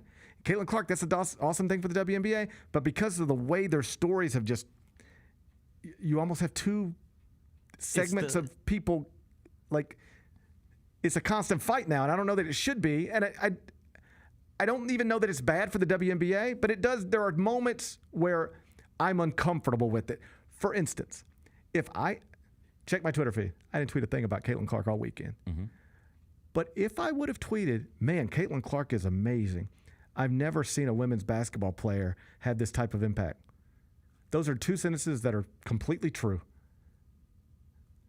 It would have come across to some people like, oh, the old white guy loves Caitlin Clark. Yeah. I just stay out of it. I don't like that. I feel like I might need to just stay out of it because people might think something more than what it is. To the extent that I appreciate Caitlin Clark, it's the same reason I appreciate Steph Curry. I can't speak for the rest of the world, but the reason I'm interested in Caitlin Clark doesn't have anything with the way to do with the way she looks. It's with the way she shoots the ball. But I'm not ignorant to the way she looks. Her skin color matters. It just does. Yeah. But so if I were to go like, man, this Caitlin Clark thing's amazing. Like, she's the type of athlete like I would take my kids to go see just because it would be a scene. But I know if I tweet that, people will go, oh, yeah, the old white guy loves Caitlin Clark. Here we go again. Right. And it's just weird. It's just a weird place to be. I'm fine with everything but the racial component of the conversation. If you want to say Caitlin Clark is much better than Angel Reese, I'm fine with that. If you want to say Angel Reese is close to Caitlin Clark, fine, that's your prerogative. I do think that there is something to be said being a competitor, though, and feeling like, okay, if that's who y'all say is the best thing out here right now, I've gone head to head with that. I won. I got a championship over that. Right? Like I beat that. So where's my love? And if you are a WNBA player who's been making great product, making this league in the pre-Caitlin Clark years, I can understand hey, wait a second. She got to go through me to get all of this. And she hadn't gone through me yet, right? Like I get that. I'm here for that. That's sports right there. That's competitiveness right there. It gets weird when we start throwing in the white savior thing. Yeah. And when it becomes and this is from some of Caitlin Clark's fans or some people who support Caitlin Clark, however we want to phrase it, when it becomes Caitlin, put these black broads in their place. Let them know. That's where it gets weird for me. That's where it's like, okay, man, you're taking away the fun of the sport. When you start saying not sports disparaging things, but just disparaging things in general, just derogatory things in general, doing everything but calling the black women in the W nappy-headed hoes, right? When you start doing that type of stuff, then it's like, all right, come on. You're trying to make me dislike Caitlin Clark because I dislike you. I don't like you. And then you get that's the part that I get uncomfortable with. It's not unlike the Shedeur. It's very unlike, but I think you'll get the point when I'm through making it. The Shedeur Sanders thing a few weeks ago at the NFL draft, he slides to the 5th round, whatever it was, and it becomes the biggest conversation in sports. And I looked at that, and I tried to just look at it logically, without any of the other stuff connected to it. And logically, this is how it made sense to me. There were smart football people in advance of that draft who said he's just not a first-round talent. He's just not. Like, you guys can keep talking about it, and I'm listening to his dad. But you ever listen to a dad talk about his son? Dads do this. The young man is a talented quarterback, but he's probably not a first-round talent. So don't be surprised if he doesn't get picked in the first round. So they literally told us it will not be surprising if he doesn't get picked in the first round. And then after he didn't get picked in the first round, you know what they told us? No quarterbacks get picked in the second round. This is just not where you take quarterbacks. There's been one quarterback previous 3 drafts get taken in the second round. It was Will Levis. So he's probably not going to the first. Once that's over, nobody goes in the second at that position. And then once he doesn't go in the second, every franchise is looking at Shedeur Sanders and saying, all right, the young man didn't even want to be with our franchise in the pre-draft process. He told us that. So, of the 32 franchises, 20 of them are we don't take him no matter what. We tried to talk to him. He acted like we were a poverty franchise, and he didn't want to be with us. We're not inviting that in. Then there's another handful of franchises that are if we thought he's going to be our starter, we'd do it. But I don't want him as my third-string quarterback, and all the distractions that might come with that. So then he lands in the 5th round. And you had some people tying it to all these weird reasons, and I just said, I don't think it's anything more than what I just explained. And the way I just explained it makes sense to me, and it seems to make sense to other people. And I said all that into this microphone, and it got clipped up, and Luke did a great job with it. And next thing you know, it's going crazy on TikTok. It's going crazy on Instagram. And I went back and watched it, and I liked what I said. I agreed. It's not one of those where I went, I wish I could have that back. Yeah. I like what I said. I like the way I said it. You know what I didn't like? The people who were celebrating it. Yeah. It's an awkward feeling being on that side. I suddenly didn't like. I got a text from somebody I know. Mm-hmm. And he and I just disagree on everything in this world. The only reason we know each other is because we grew up with each other. But if not for that, I would probably never talk to this person again. And I don't even really talk to him that often. But we disagree on everything. What's your favorite color? We will not ever have anything. There is no answer we'll have the same on anything. And I get a random text from him. And he's like, really love your Shedeur Sanders video. I hate that he loves that. I hate that I'm now on that side of that argument. All right? I didn't like. And I heard somebody else make the same point. They said similar things to what I said. And then Donald Trump Jr. retweeted them. And it's I like what I said. I don't like that suddenly I'm aligned with Donald Trump Jr. And I'm not trying to get political, but you understand what I'm saying. Yeah. But that's not on you or on no, I people agree. saying that I agree. Is them taking what they want to from it. But we've gotten there with Caitlin Clark. Yes. I don't even feel like in a different How about that? I'm just being honest with you. If Caitlin Clark were exactly as she is, this phenomenon, but wasn't white, it would be so much easier for me to celebrate that because I wouldn't feel like people are going to hold my appearance against me. Right now, I feel like if you just jump on Twitter and be like, Caitlin Clark is amazing, you're just screaming, I'm a white guy who likes the white girl. And I don't like that. I don't like that part of it. Yeah. But I don't know how to get away from it. Maybe I shouldn't care. I mean, listen, there's why we need to teach race and racism in schools, because this is not it, right? Like because we are so bad at discussing things centered around race. Whenever it comes up, we just go to the extremes, and I got to go over here, and you got to go over there, and we just got to go at it. That's just how it is. And a lot of times with some of this race stuff, is race involved? Absolutely. Is it racism?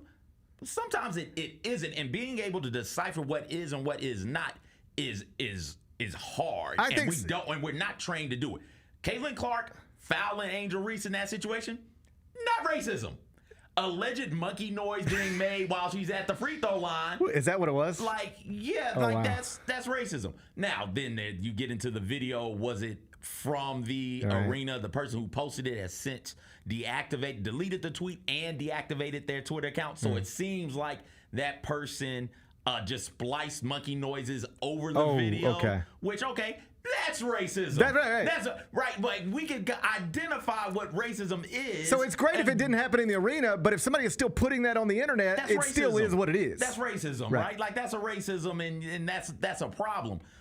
But people competing isn't racism, even though one is black and one is white, right? Like that's not in and of itself a racism. Hard fouls happen in basketball. Is a white player giving a black player or vice versa a hard foul a racism?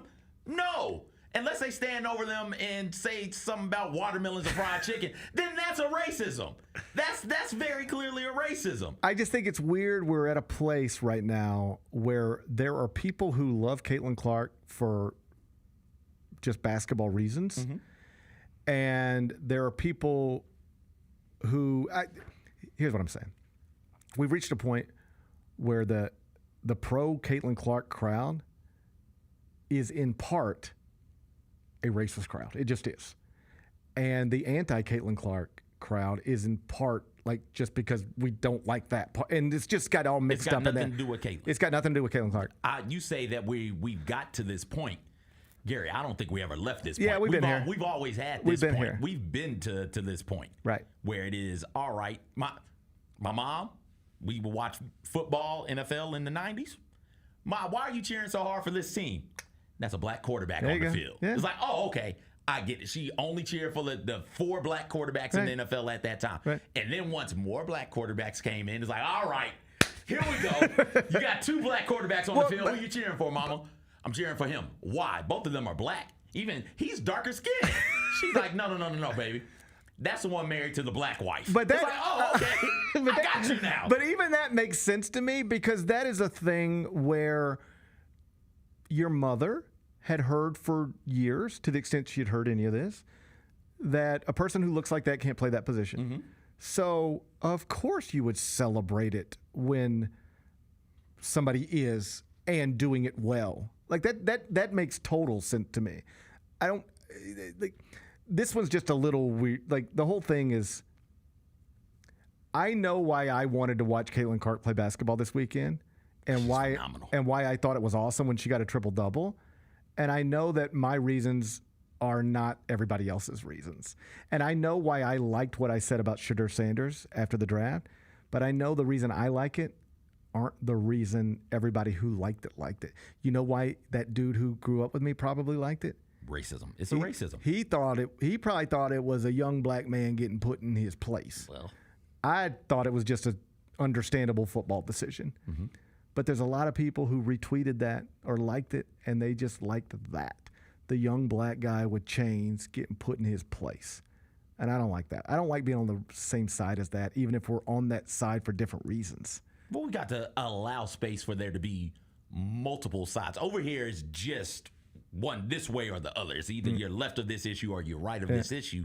We don't allow for sometimes I'm north of the issue. Yeah. Sometimes I'm up on the issue. I'm down on the issue. I'm not left or right. I'm just up and down. There you go. And you got to allow for there to be multiple ways to view it, and for you to be able to say, okay, the races are over here. Yeah.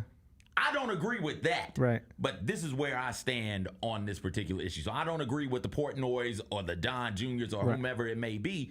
But I do think Caitlin Clark is phenomenal, and I think Caitlin Clark is good for the health of the league. Right. Like to me, it is.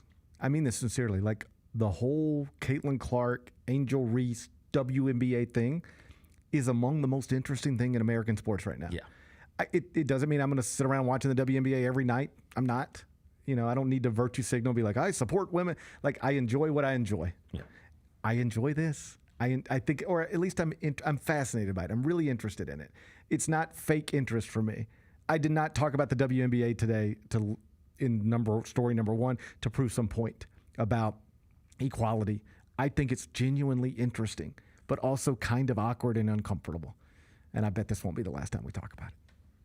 Number 2. Ian O'Connor, who wrote a book about Aaron Rodgers, was asked this weekend why he believes the future Hall of Fame quarterback has not signed with a franchise so far this offseason. And you know what he said? And this is, again, just where I hear the answer and I go, okay, this makes the most sense to me. First off, this guy understands Aaron Rodgers, the way he thinks. He did a whole book on him. There's no way you could do a whole book on somebody, talk to as many people as you know who know them, and not come away with a decent understanding of who it is you're writing about. And so I guess there's a better authority on Aaron Rodgers than Ian O'Connor, probably not many. So he was asked, hey, why do you think he hasn't done this yet? Why hasn't he signed? Is he contemplating retirement? Here's what Ian O'Connor said. Ian O'Connor said, I think he's already told the Steelers, indicated to them, I'm your quarterback. And we'll announce it when we announce it. But I don't want to announce it yet because I don't want to be at all this offseason stuff. But more than that, I don't want headlines. I don't want to turn on ESPN on a Tuesday morning and it's Aaron Rodgers missed a mandatory or even a voluntary. I just don't want that stuff connected to me. I don't want those headlines. But I also don't want to be there. Yeah. So I'm your quarterback. Let's get all this stuff out of the way. I'll show up when I need to show up. But the best way to ensure Stephen A. Smith isn't yelling about me missing some workout is to not even have me officially be a part of your franchise and while that workout's going on. So there's no reason for me to be there. Deal? Deal. That's where we're at. You think that's where we're at? That makes sense. It makes sense. At the very least, it makes sense to me. If Aaron Rodgers if he and the Steelers hadn't already talked and figured something out, the Steelers would have kept one of Wilson or Fields, right? You would keep one of those. And we see old players do this all the time in football and in other sports, where it's, hey, I love playing on the day. I love playing on Sundays or on Thursdays or on Mondays. I love that. My body just can't go through everything day in, day out. That includes the off-season stuff that is voluntary and or mandatory. I've done this long enough. I know what I can do. I know what I need to do to get ready to go. Right now at this stage in my career, I just don't need to go through voluntary drills and workouts, man. In my profession, you run into a similar type of thing. It's apples to oranges, but I've noticed this. I don't do a lot of sideline reporting, but I have done some, and I enjoy it. I'm appreciative of the opportunity, but you'll sometimes notice, okay, the way a typical side, like that job would go, you'd fly in the day before the game. Let's say, I'll just do one I actually did. Texas Tech, Arizona State in Lubbock in February. Fly to Lubbock day before the game, wake up day of the game, go to Texas Tech shoot-around, go to Arizona State shoot-around, get lunch, come back to the arena, do the game. Fly home the next day. That's the life of a sideline reporter. Typically, the people who are going to be there, your producer, your play-by-play guy, your color guy, and your sideline reporter. And you get to see shoot-arounds, you get to see what they're working on, what they're talking about. It's all just sort of understood. You're not going to go out and tweet what we're doing. You're not going to talk to the other team about what we're doing. There's a level of trust here, but we're not going to hide anything from you. And then the coach will come over, whether it's Grant McCaslin, Bobby Hurley. I've done these with Penny Hardaway. They'll come over and they'll just sit down with you, and you just chop it up for 10, 20 minutes. It's very informal, and you have an incredible, or at least a better understanding of the game you're about to deliver to the country tonight.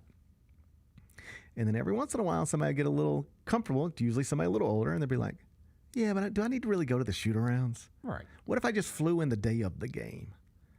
And you know what? I know the coach. I'll just call him on my ride to the airport, and I'll talk to him for 10 minutes, and you save about 7-8 hours of sitting in the gym all day. Yeah. You know, you save a day of travel. Can you still call the game without being at those shoot-arounds? Yeah. Will you be as good? Probably not. But could you still do it? Sure. Either way, do you get to a point in your head where you go, I've been doing this long enough. I don't need to be at the stupid shoot-around. Just turn the lights on, turn the camera on. I'll be ready to go. Yeah. You get to that point. That's where Aaron Rodgers is right now. He doesn't need to go to the shoot-arounds anymore. Yeah. That's what he's telling you. I don't think I need to be at the shoot-arounds. I don't want to be at the shoot-arounds. I want to spend my time doing other things. But when it's time to do the job, I'll be able to do the job. That's where he's at in his career. And I understand why another franchise might not want to deal with that. The Jets, new regime, they said, we don't want to deal with that anymore. And that's why they moved him. But if the Steelers are comfortable with it, then everybody gets what they want out of the deal. And Ian O'Connor's explanation, again, I don't know if it's true, but it makes sense. It makes sense. Number 3. We had a boat crash in New York City this weekend. Did you see this? Yes. Whoa. Yes. And that explains why we run things over here. Because that boat looked fresh out. That looked like the boat Columbus and them sailed on. That's your naval fleet? That's the crown jewel of your Navy is a boat with masts? So do you know the story? Do you know what happened here? Correct me if I'm wrong. Mexican ship is sailing around on it's on the East River, right? And sailing, and they got missed something, right? And they're sailing under the Brooklyn Bridge, and they've got the mast, and they just run into the Brooklyn Bridge because it was too tall. Here's the way I understand it, and it's just horrific. So there's this naval boat from Mexico. They're literally here preparing to celebrate July 4th. Oh, that's why they were up here. They're here to celebrate us. Okay. They're here to celebrate us. They're a little early. I don't know why. It's all right. It's all right. I mean, I did every thought you're celebrating. Every thought you're having, I already had. May 19th. They're like, well, we working on this on May 19th. It's July, unless we've changed it. I think it's July 4th. That's a ways away. Anyway, so there's this thing that extends high into the air. Mm-hmm. And I guess you don't notice it the first time you see the video. There are people up there. There are people up there manning the mast because you got to have somebody to pull down the. No, but they're like sails. performers too. They're just up there. They're like latched in. They're like performing. This is like a celebratory thing. Like if you saw a parade down Broadway in New York City, and it's like, and there's some acrobats flipping. Got you. These are just people up there. They're all locked in and whatever. So there's this. And for anybody who's ever been, to Brooklyn or that side of Manhattan, it's like there's the East River. And you look, if you're in Manhattan, you look across and there's Brooklyn. And if you're in Brooklyn, you look across and there's Manhattan and there's the Empire State Building and here's the Brooklyn Bridge. And there's just people out there all the time. People are walking the bridge. The bridge is always busy. There's people standing in little parks down by the river. It's just like Tom Lee Park. You're just standing. Yeah. So there's all these people out there. So you have a million videos of it because people see what's about to happen and they pull their cameras out. So this ship or boat, however the proper term is. It's got to be a ship. The first problem is that it loses power, okay? It loses power, and at that point you've got a bad combination of current and wind. Mm-hmm. When you first watch the video, I think the most obvious thought is, why are they trying to go underneath the Brooklyn Bridge? Like it'd be like if you saw somebody in a tractor trailer trying to, this drive-through is 6 feet tall. What are you doing? Yeah. You're going to bang it. They didn't try to go under the Brooklyn Bridge. They lost power. And then the currents and the wind, if you go back and watch it, they were drifting backwards. Oh, okay. They were drifting backwards, just floating just imagine you're on a raft and you're floating and you have no control over where you're going and you're just going backwards and there's something. I had that fear because of cartoons and waterfalls, right? You're just in the raft and then all of a sudden you look up like, oh no, waterfall behind me. Let me try and get away. And there's nothing you can do. There is literally nothing they could do. Now, what's interesting about this, because, you know me, I'm like, we have four. This is the second one of these boats losing power, hitting bridges. Yes. So what you find out, like you get all these different people with different theories.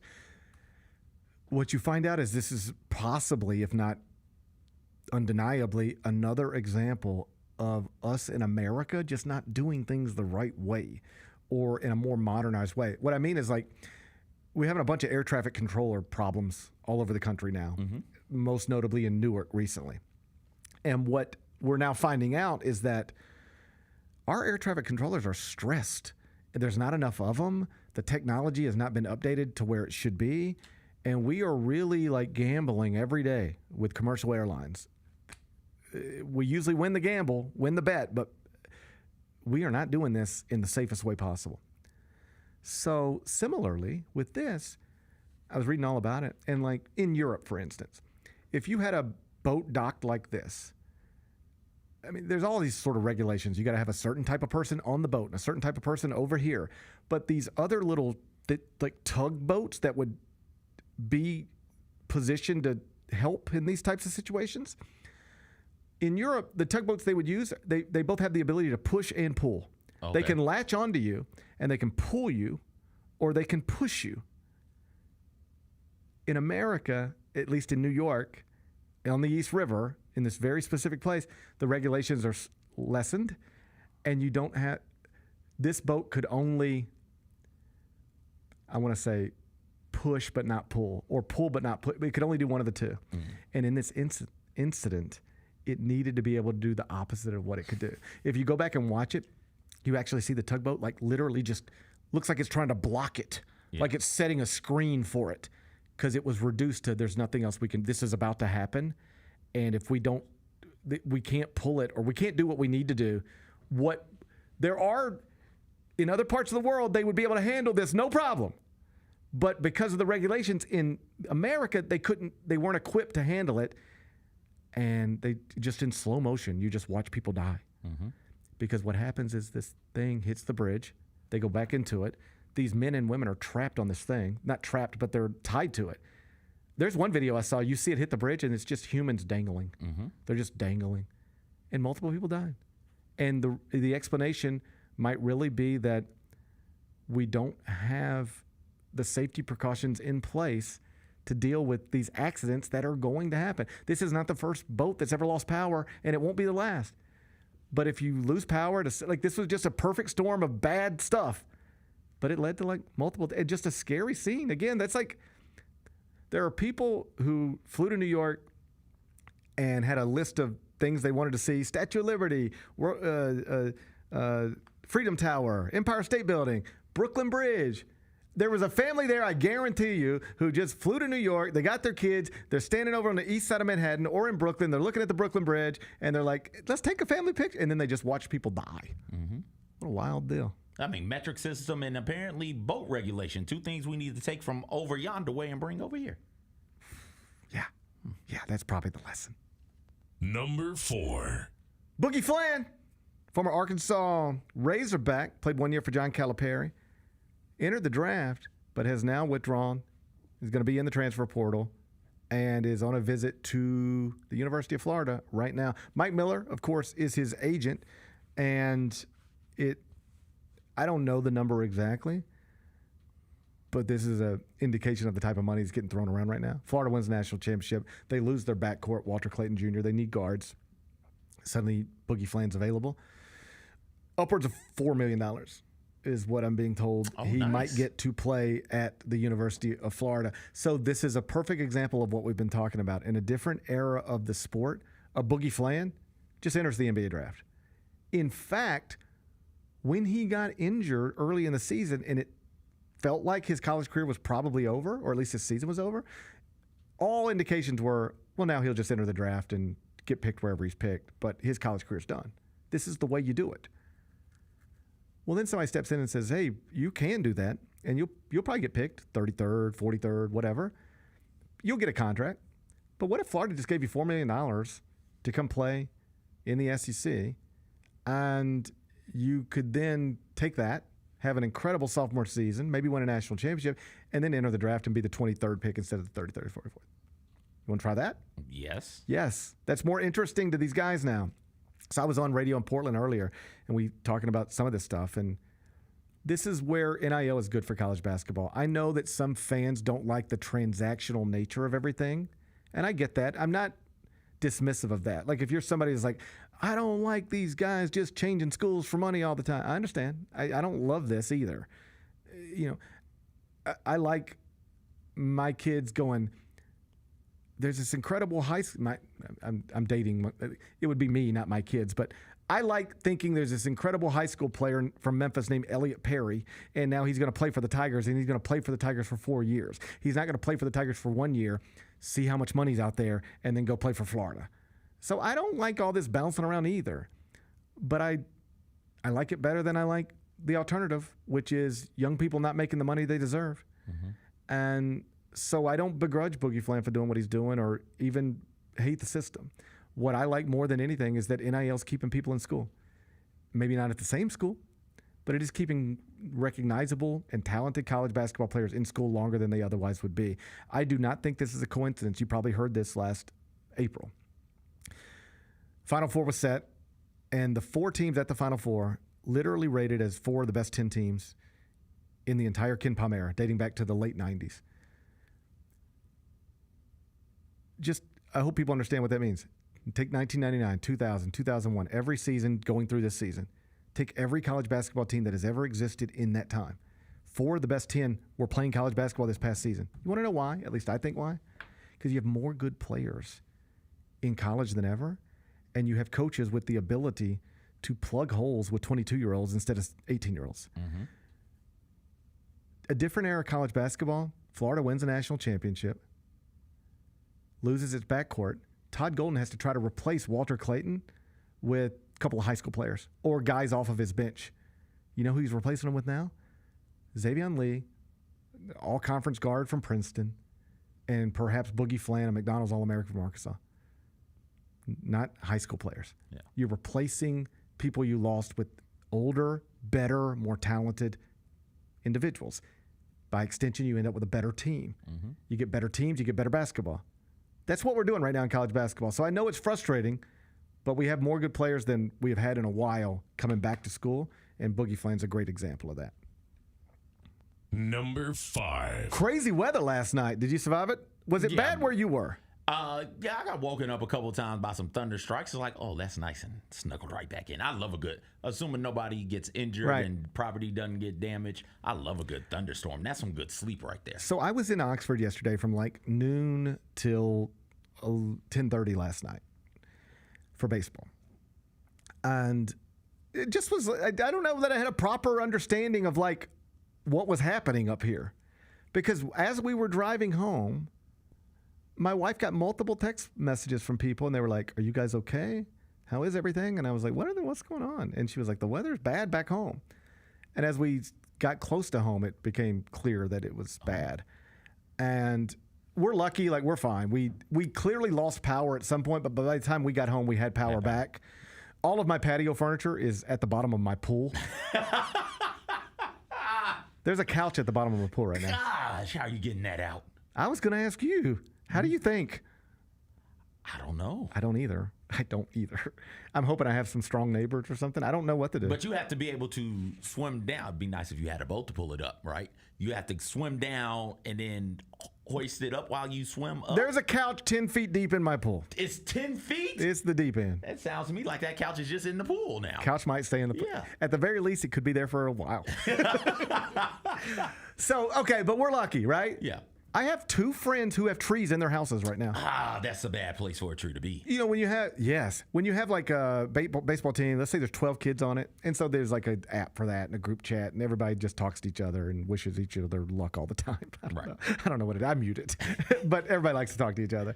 And in that, it's like our coach got home and he had to go get a chainsaw Our coach is the type of guy who would definitely have a chainsaw. Okay. He had to go get a chainsaw to cut a tree. So a big tree was in his driveway. He had to get a chainsaw just to get on his driveway. Now, he lives in rural Mississippi, but still. Yeah. Another family, like, they could not get into their neighborhood because of down stuff.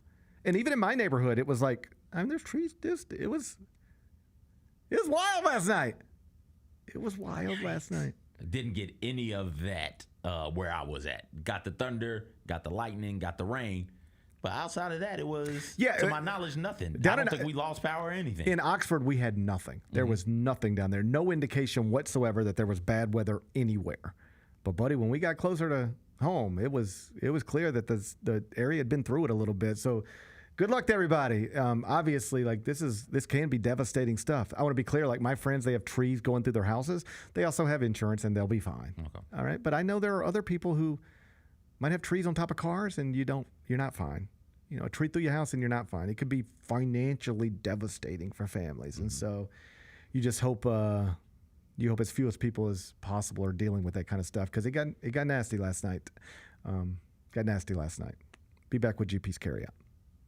Have you always dreamed of entertaining on the biggest stage in Memphis? The Claw Crew is looking for members to join their team for the 2025-2026 season. Claw Crew members are hardworking, high-energy entertainers who assist Grizzlies home games by hyping up the crowd and much more. Not only do they support the Grizzlies on home games, but also promote in Memphis and across the Mid-South. Open auditions are Saturday, August 9th at FedEx Forum. Visit grizzlies.com/auditions for more information and to register today. Let's face it, there's a lot of trash talk in basketball, but the great teams let their performance do the talking. Like Ford F-150 with Pro Power on board, a class-exclusive industry-first feature that turns your truck into a mobile generator and leaves the competition speechless. Ford F-150, official truck of the Grizzlies. Greatness starts here at your Mid-South Ford dealer. Class is full-size pickups under 8,500 pounds, GVWR.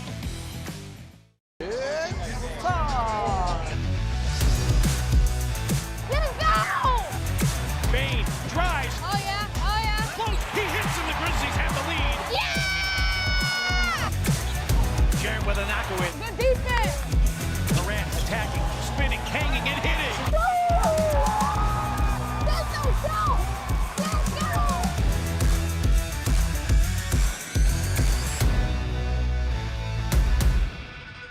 Kroger shoppers and Grizz fans, want exclusive last-minute discounted ticket deals texted straight to you during the Grizzlies 2024-2025 season? Sign up with the new Kroger Buzzer Beater deal. Fans can sign up by texting Grizz to 636-479 or visit your local Kroger store in the Delta Division and scan the QR code. By signing up, you agree to receive recurring automated promotional and personalized marketing text messages from the Memphis Grizzlies. Consent is not a condition of any purchase. Message frequency varies. Message and data rates may apply.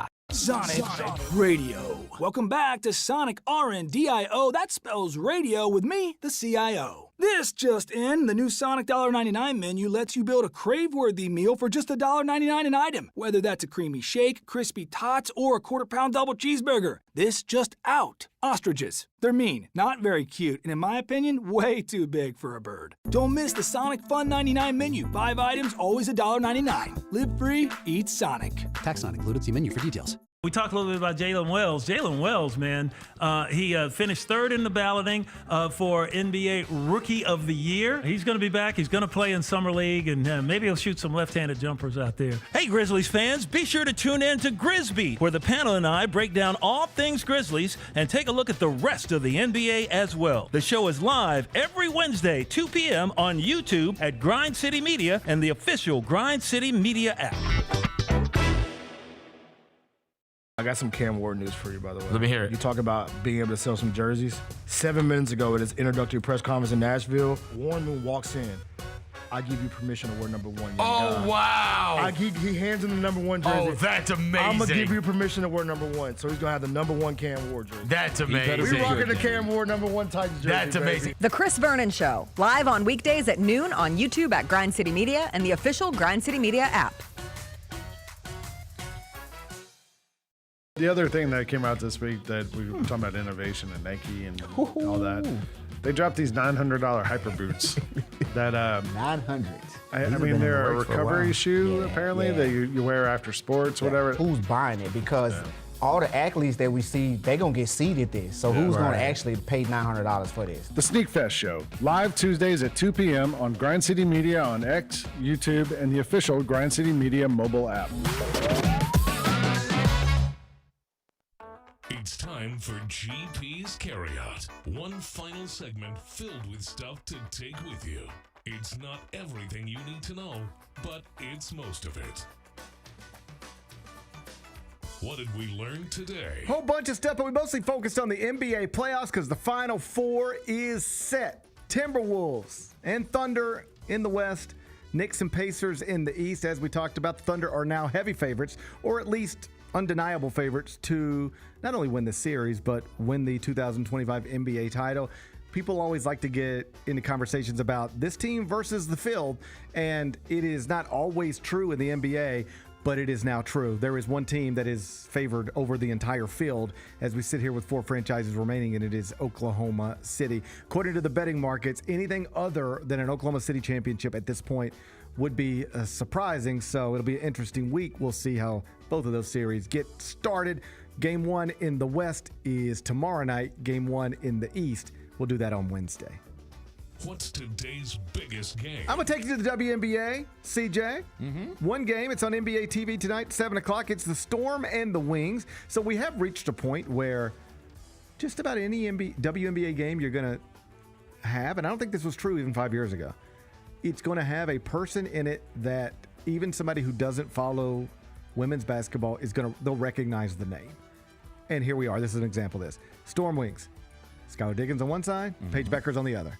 You don't have to follow women's basketball to know that those are people who exist. And that's how this everything connected to it has been elevated in terms of the attention that league and women's basketball is getting. So tonight, another nice stage on NBA TV with no NBA games to compete against it. Seattle minus 3.5. The total's 166.5. Both teams lost their openers. How are you going to act? Give me the Wings. That's my Dallas Wings. Your Dallas Wings. I hadn't got to say that with a whole lot of pride because of the way past seasons have gone, but I love Arike Agumake. She's a walking bucket, and you throw Paige on that as well. I think they're going to be real good real soon. Arike got 16 points in the season opener. If you're curious, Paige Becker's played 30 minutes, finished with 10 points, 7 rebounds, and 2 assists. So it's the Wings and the Storm tonight, 7 o'clock, NBA TV. What are we watching on TV? Are you a Netflix person? I am. Do you ever just see oh, it's top 10 TV show today, I guess I'll maybe turn this on? Do you do that ever? No. Okay.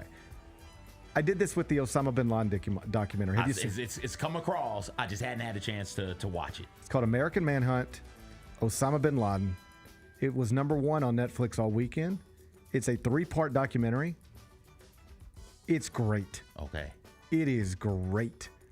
I mean, I lived through that. I've read everything I know to read. I've watched all the documentaries. If you would have asked me a week ago, so GP, what do you know about 9/11? I could have told you. And it would have been a pretty good breakdown of it. I could tell you, how'd they catch bin Laden? I'd give you a pretty good breakdown of that. You'll learn something from it. Okay. Even if you think you know exactly how everything went down, you don't, or you might have forgotten. And it has real voices, the people who were in the room. Oh. Like Liam Panetta is a part of this documentary. People who worked for the CIA at the time, who had spent the decade before 9/11 looking for Osama bin Laden.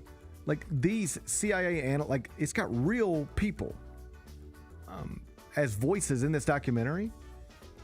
I just thought it was great. It's one of those where I was just, we turned it on last Friday night, and it was I guess we'll turn it on and fall asleep during it. And I did fall asleep during it, but I woke up the next day and was I'm watching the rest of it. I want to finish this. It was terrific. I can't recommend it enough. If you're looking for something to watch, easy watch, and also educational, you'll learn stuff. American Manhunt, Osama bin Laden. It's on Netflix, streaming right now. What's the best thing we've read? Well, I don't know if it's the best thing I've read, but MLB power rankings have been updated over at CBSSports.com. And the first time all season, The Detroit Tigers, with a 31-16 record, are now number 1, followed by the Dodgers, Yankees, Mets, and Cubs. The Tigers, 31-16, up from number 3, now number 1 in the CBSSports.com MLB Power Rankings. They're on the homepage. You can go see them right now. What's on tap for tomorrow? Well, tomorrow is Tuesday, and I saw the chat worried about Bennett. That's nice. That's nice for people. Bennett's fine. He's I believe his son had a thing at school today, so he's trying to be a good graduate. That's one thing you can do at school. Yeah. I couldn't remember if it was like a play or like a concert or actual graduation. Not to disparage any other kindergartners out there, it's a ridiculous thing. I knew it was something important that a father should be at, so that's where Bennett's at. He'll be here tomorrow. We'll start getting ready for the NBA playoffs to reconvene. CJ, I appreciate you being here, buddy. Thanks for having me, man. I know these days make for longer than normal days for you, but I appreciate your time. Enjoy the rest of your day. I'll enjoy mine. And we're going to meet back here tomorrow at 10. Till then, be careful, be kind, be good.